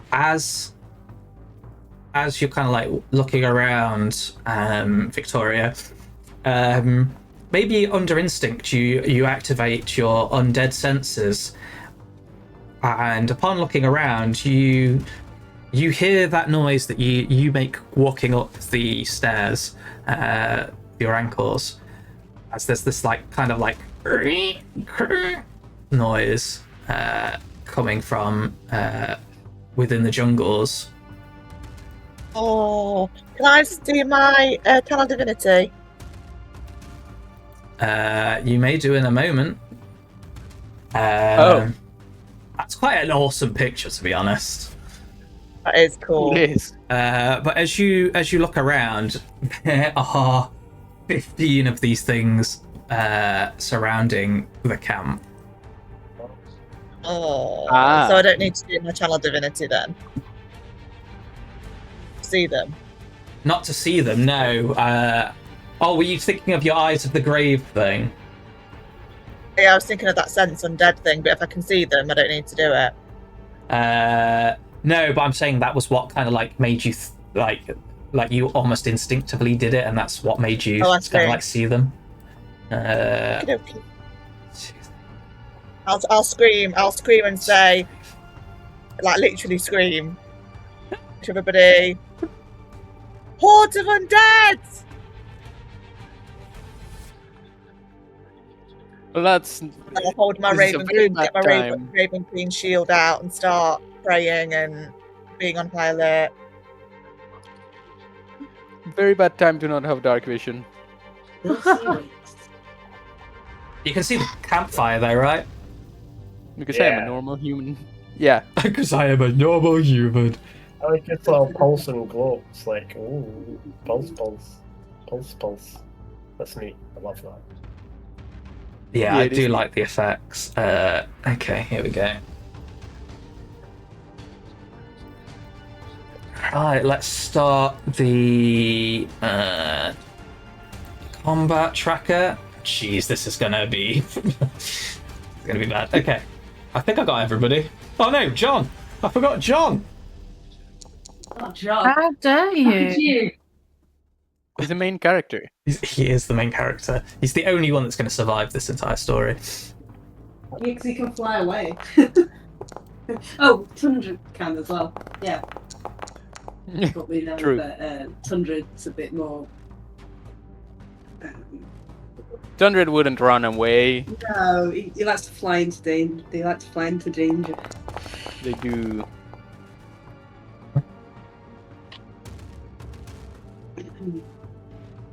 Screw you guys, I'm going home. Yeah, I thought so. Bye. Why is that not? For some reason, my roll for NPCs only did Quasha and Weird. That's the only NPCs Mile around. away then. Right?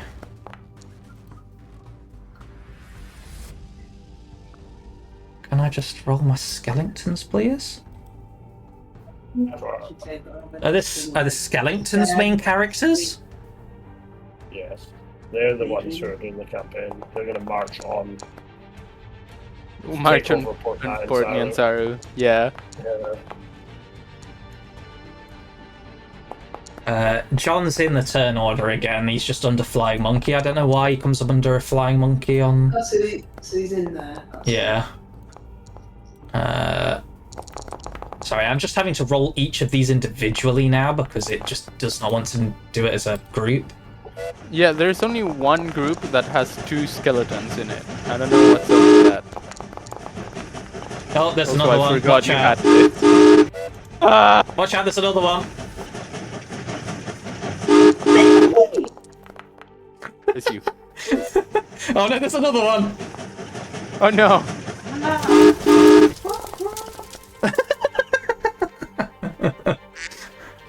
Oh dear. Okay, I think we've got everybody. Sorry, that took so long. Begin encounter. Skelling. Yeah, it's because I had to do them individually, and then once they rolled the same one, it decided to then put them together. Oh. So 2, 3, 4, 5, 6. As you... Oh, wait. What? Yeah, there we go. So, not Victoria, Rowena, as you glance around, you notice one coming up behind you as the whole camp is alerted to this presence of skeletons, and it tries to shank you, but misses with a 7. It just comes charging out into the firelight. It thrusts its sword towards you, but you easily dodge it. As it doesn't seem to be the brainiest of creatures you thought.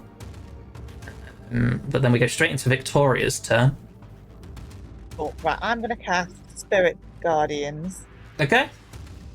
I think it's the perfect time for Spirit Guardians. So I'm going to cast that. And then I'm also going to bonus... Oh, it's caught with a purple circle. Is it around me? It should be around you, so click on you and it'll pop it.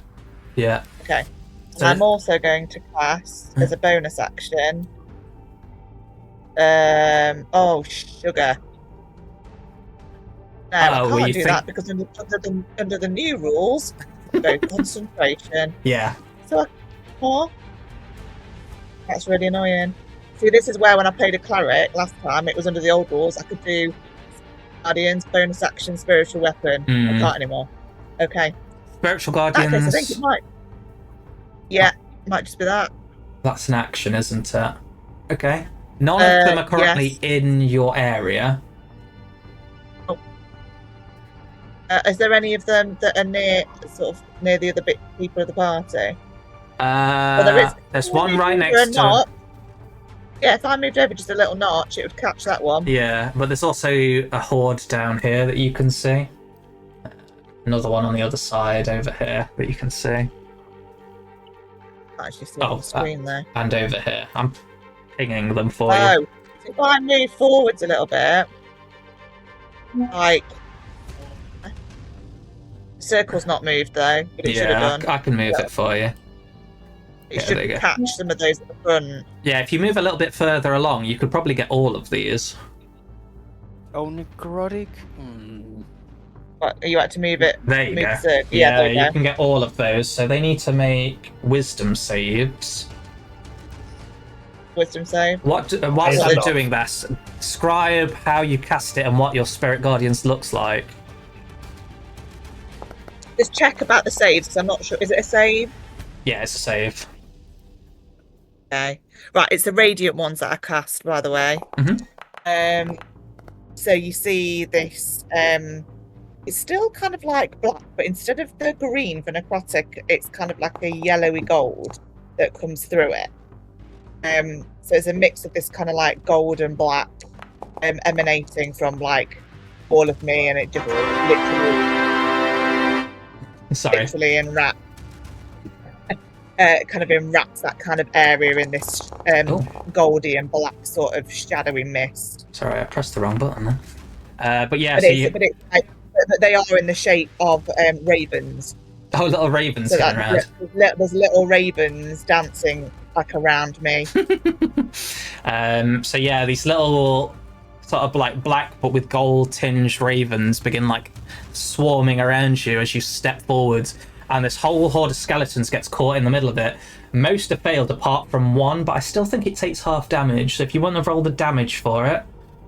Okay, a second.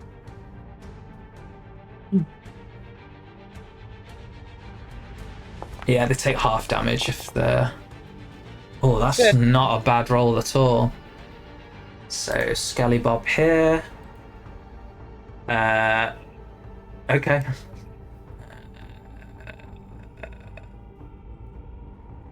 Skelly Bob here. Skelly Bob here. Skelly Bob here.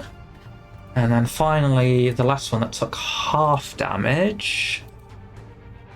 Okay, you step forwards, and as you can kind of like see them charging out from the darkness towards you, the ravens just fly through them, smashing most of them to pieces. The one at the back, though, kind of like staggers forwards, just taking a little bit of a battering, is still standing. But the majority of them are just instantly wiped out by this spell of yours.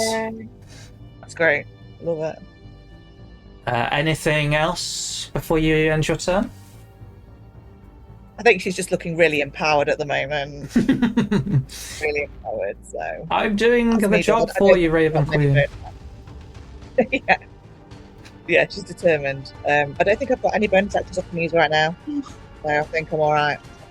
Okay. Well, the one that was going to go next is dead, or re-dead, so it's Vilsy's turn. Yeah, so Vilsey is going. I don't know if it's gonna work against dead, but I'm gonna cast poison spray Okay. on the one of these bad boys if you can see it, which I can because I've got dark vision. Yeah. Yes, that's what I shall do. We shall find that. Oh, I've accidentally done it twice for some reason. Sorry about that. It's alright. Ignore that. We've got 26. 26 to hit. Hits. And then damage.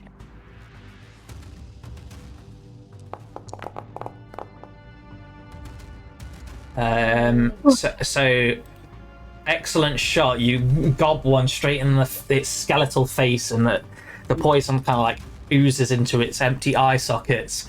Does not seem to have an effect on it whatsoever. Okay, it's worth a try, seeing as that was a cantrip. Yeah, at least it was a cantrip. It wasn't a wasted spell.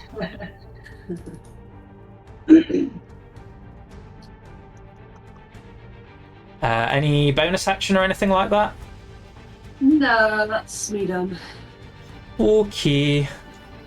Well, it's a re-dead boy, and this guy over here, he's going to charge round, and seeing oh no, actually, will it charge into there?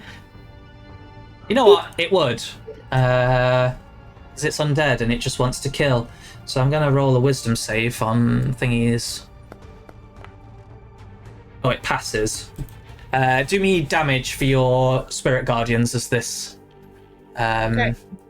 this skelly boy charges in to try and stab Quasha. It did save, but there's all the probability you might kill it or re-kill it. So I was trying to move this thing up. Oh. Can't seem to move the page up. Sorry, it's just taking it. I don't know if it's kind of stuck for me. I can't get up to the Spirit Guardians. Can you click it for me at all? Sure. Scroll. Mage roll. Oof, that was a high one as well. Wow. So it takes half. Damn. Oh, almost killed it as well. It's looking really damaged, but it gets in, and in its attempt to stab Quasha, it's successful. As he's not got the greatest armor class apparently. So damage on Quasha. He gets stabbed. 6 damage on Quasha. He kind of like yells as this thing just charges up and stabs him. As ravens are just like blitzing into it. Weed is not happy that his friend has just been attacked and launches forwards to attack the attacker. Being a 16, which will hit. He rolls that. Makes aggressive plant. Aggressive plant noises as he murders or re-murders a skeleton. And just like smashes this thing to bits. It looks like if there's a Oogie Boogie from Nightmare Before Christmas went on a diet. Yeah. I suppose, yeah. Tundred. Odd world, maybe. Tundred, it is your turn.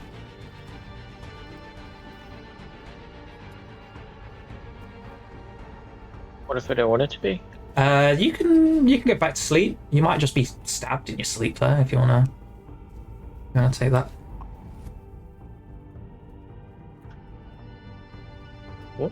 I can't move. You can't move. Is it because you're Maybe trying to measure? What is that? You've got a weird dotted line. I think it might be because of the people in the way. Oh yeah. I didn't realize it did that. Cool. I am gonna punch this guy. Okay.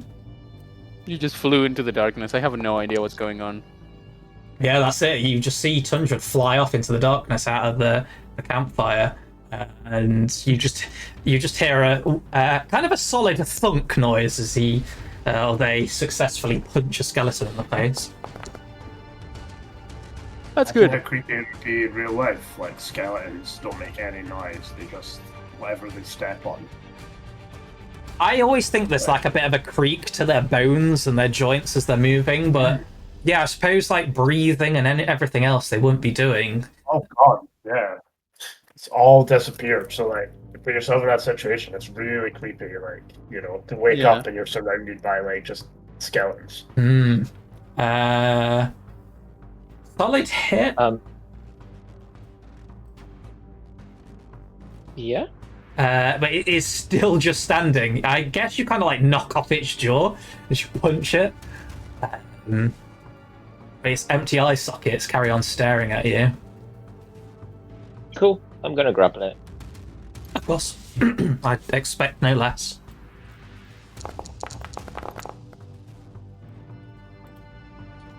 I'm assuming a 20 hits. A 20 does hit.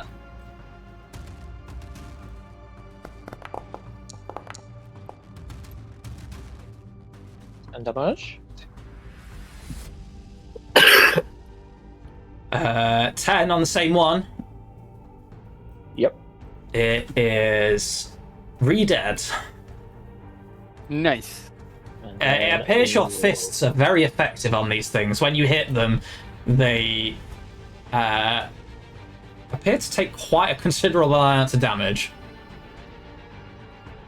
Ooh. I am going to finally use Enlarge Reduce. Okay. You're gonna get even smaller than you are right now. No, I'm gonna get bigger. Fly into their nostrils and beat them up from inside. Size doubles in all dimensions as well as the growth would from medium to large. So you're actually medium now, but the rest of the benefits are still the same, aren't they? You're becoming like a romance novel fairy, normal human sized. Oh yeah. Quarter grows in hundreds.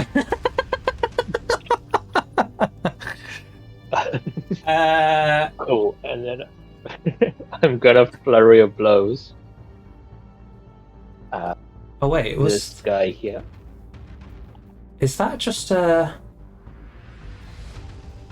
Is it not an action to enlarge? Oh, it might be. Yeah, it takes It 6 does- seconds, man. It does say action down here. Cool. Ignore that. I do not enlarge, but I will still flurry of blows with my bonus action. I don't know if how you do it is different, but yeah.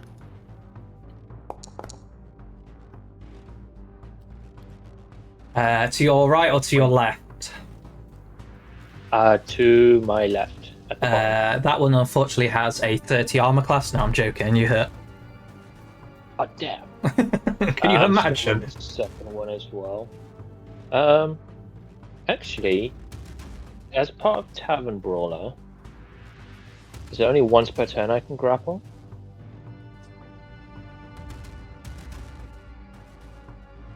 Oh no, cool. I will grapple him. Yeah.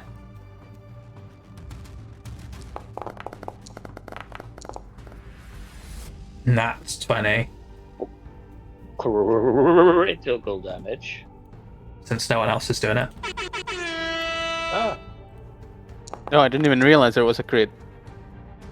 a 1 critical hit and 1 normal hit. So the crit instantly kills the other one, so you can do your other damage, I guess, on the other one. Like a classic Hollywood movie Kung Fu Master, you just like smash one to pieces and then swing around and smack the other one. There is something wrong with my macro. It's only putting in 1 damage, so it's taking strength instead of dex. Awesome. Yup. What's So your dex instead? My dex is +5. So that 5 should be a 9? Which? No, it shouldn't. No, it shouldn't, because it's rolling d4s as well, because I'm rolling from Tavern Brawler. Okay. Well, never mind. The amount of more damage you're doing, and because they're vulnerable to bludgeoning, the other one is also just reduced to dust. Oh, cool. But there is one thing you notice as you float up into the darkness. Further down, there appears to be these other creatures sort of hobbling towards the camp. Is it these ones? Yeah. Style? Yeah. Okay. That's cool, so long as we're not fighting other things. I will shout a warning to the others and tell them that they seem to be weak to fists. They are weak to fists. Tundra, this is what you see. Oh. This horrible looking like gaunt creature just like crawling on all fours, Ew. coming straight to camp. It doesn't seem alone either. There appears to be others. The cliff face in the background, I thought it was wings, and you just started that with Tundra and then put that on the screen, and I was like, that's not me. This is your evil form. I will shout to the party as well. It looks like they've got Rail's family coming in. Well, on that, it is Rail's turn, so... Well, I gotta see my family. Yeah. Unfortunately, I need to use my action to do that, because But darkness. see them. Yeah, so I'm gonna have to use my action to cast light. Which, I can just cast it on myself, right? And have the light come out of me? You can cast it on an item on you. And what is the dimensions for it? 20 foot, right? 20 foot. Yeah. I set down the circle that appears there. Oh! I can see so much. Oh, There you go. oh, hell yeah.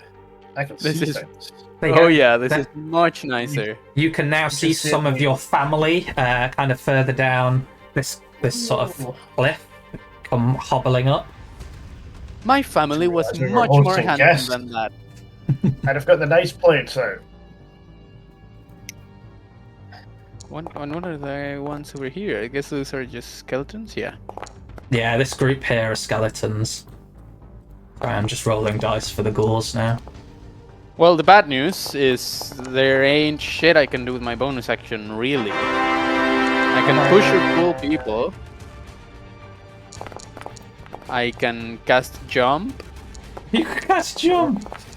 Yeah. It's pretty good. Like a flea, you just leap into the air and disappear. Oh, wait, when did Uh, you jump bonus action? That's awesome. Just makes it a little bit more useful, I guess, in the new rules. They also Not changed how it concentrate. works, so it's no longer tripling your jump distance. It just lets you once per turn. Yeah, once per turn you can jump 30 feet and only use 10 feet of movement to do that. It makes it much better, clearer, to be honest. Yeah, you don't have to look it up every time you want to use it. Okay, but yeah, I don't have too much that I can do. I cast light on my little spear, by the way, the Ikulwa, which I carry around but have never used. Okay. So now you can throw it at them and it'll light them all up. This is true, but I don't have an action to do it, so I guess I'll just sit here for now, getting my bearings. Oakley dokley. Well, on that, a skeleton comes charging out of the gloom into your light.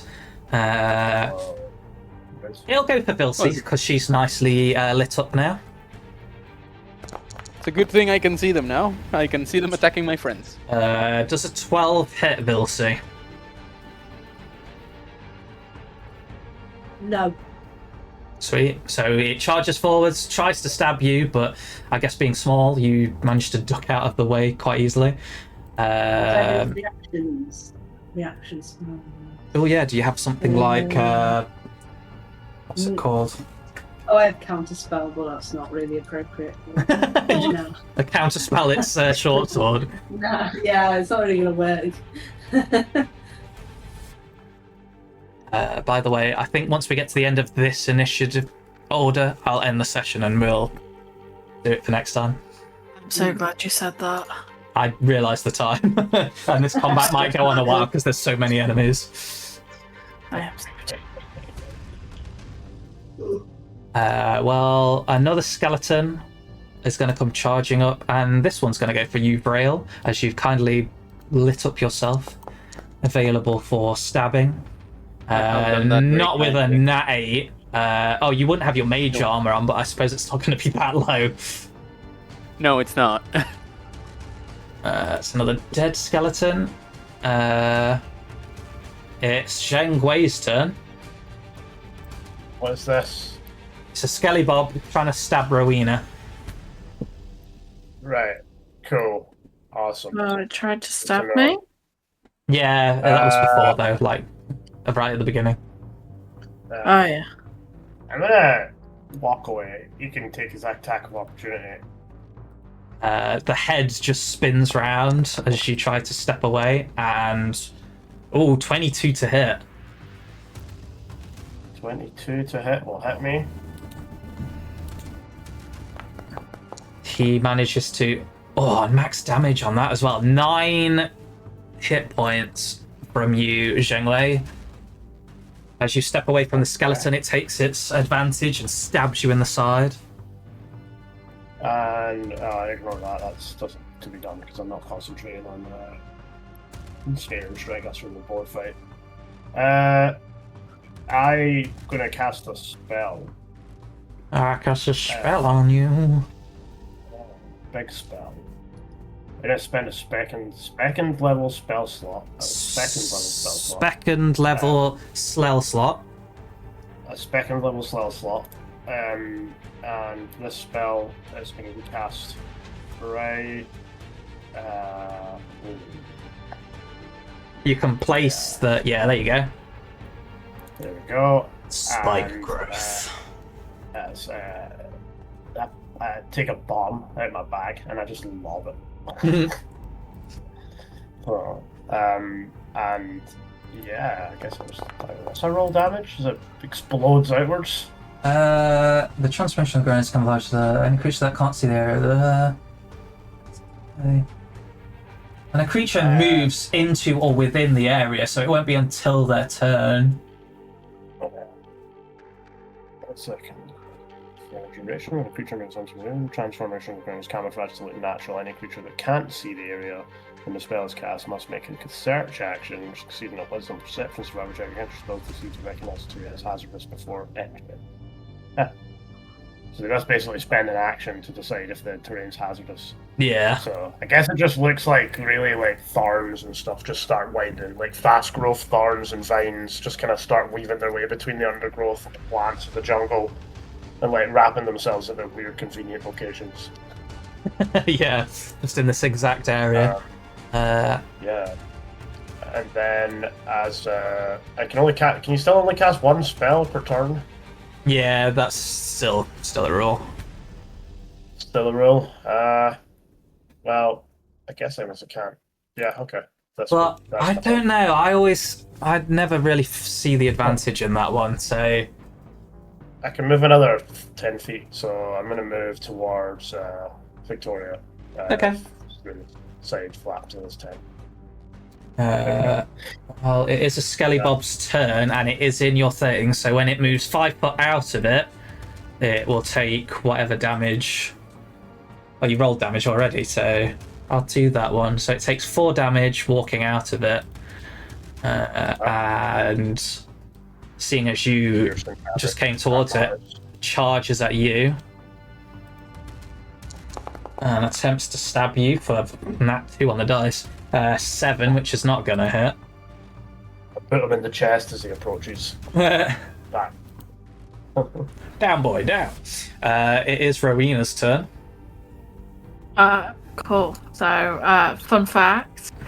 While it was all dark, I thought this was a skeleton. Well, a zombie. Yeah, don't attack Quasha. He's on your side. There is a skeleton right behind you, though. Yes. I see that now. I am going to...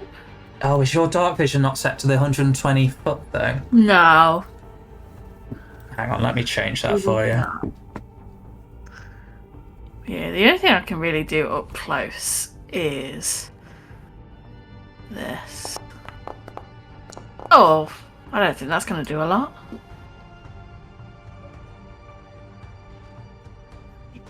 Never mind. Your spell farms.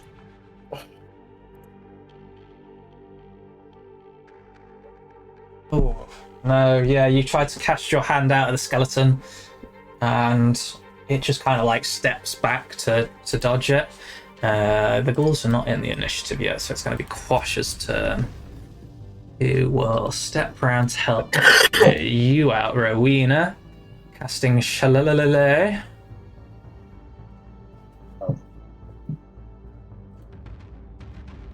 For a second, I thought you were saying shillelagh.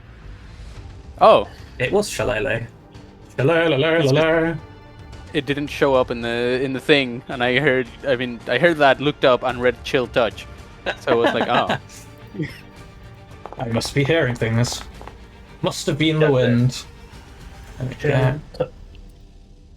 And that is a not great Question.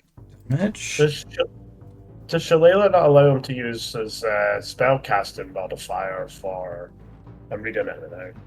It For the does. duration, you can use your Yeah. spellcasting ability instead of strength for the attack and damage rolls. So he should be using his wisdom Which instead of his strength. it technically It is. would, He's just not very good. He's just Oh. an NPC, guys. Asha. It is then John's turn. Go, John. John. What is John going to do? John, you can do it. Come on, John. Yeah, so John can move. How much can John move? 30. And so he's going to move 30. Where's John? He's right in the middle of everybody. There. Right, okay. John is going to fly here, okay? And because of pack tactics, I think, does that give him an advantage? Oh, Alright. he can give you advantage, or anybody on advantage against an attack of that creature Can if you want. attack. Okay. Well, I think yeah, because that's a feature. So, but I'll bite this zombie skeleton. This skeleton dude. Well, not I won't. John will. John will bite him if he can. Doesn't look likely. No, he doesn't. Yeah. Too John off-putting. John's not combat ready. He's No. he's not quite used to this kind of stuff. But then we have the final skeletons who are going to run up, and Vilsi, you're still a nice target for them, so it's going to go for you. Ooh, with an 18 to Right, hit. that would hit, but Vilsey does have a reaction. Yeah. Form of shield. But it might still hit, actually, so it might not be worth doing. What's your armor It says class? plus, so it's 13, but it'd be a +5 bonus to me AC. So it'd be 18. 18. So yeah, it would still hit, Yeah, but there's no point. yeah, don't cast it then. Don't waste Nah. that. I'd say No. you're I'll a take the damage. you're a smart enough cookie that you know that it's not worth it. So 6 damage. Yeah.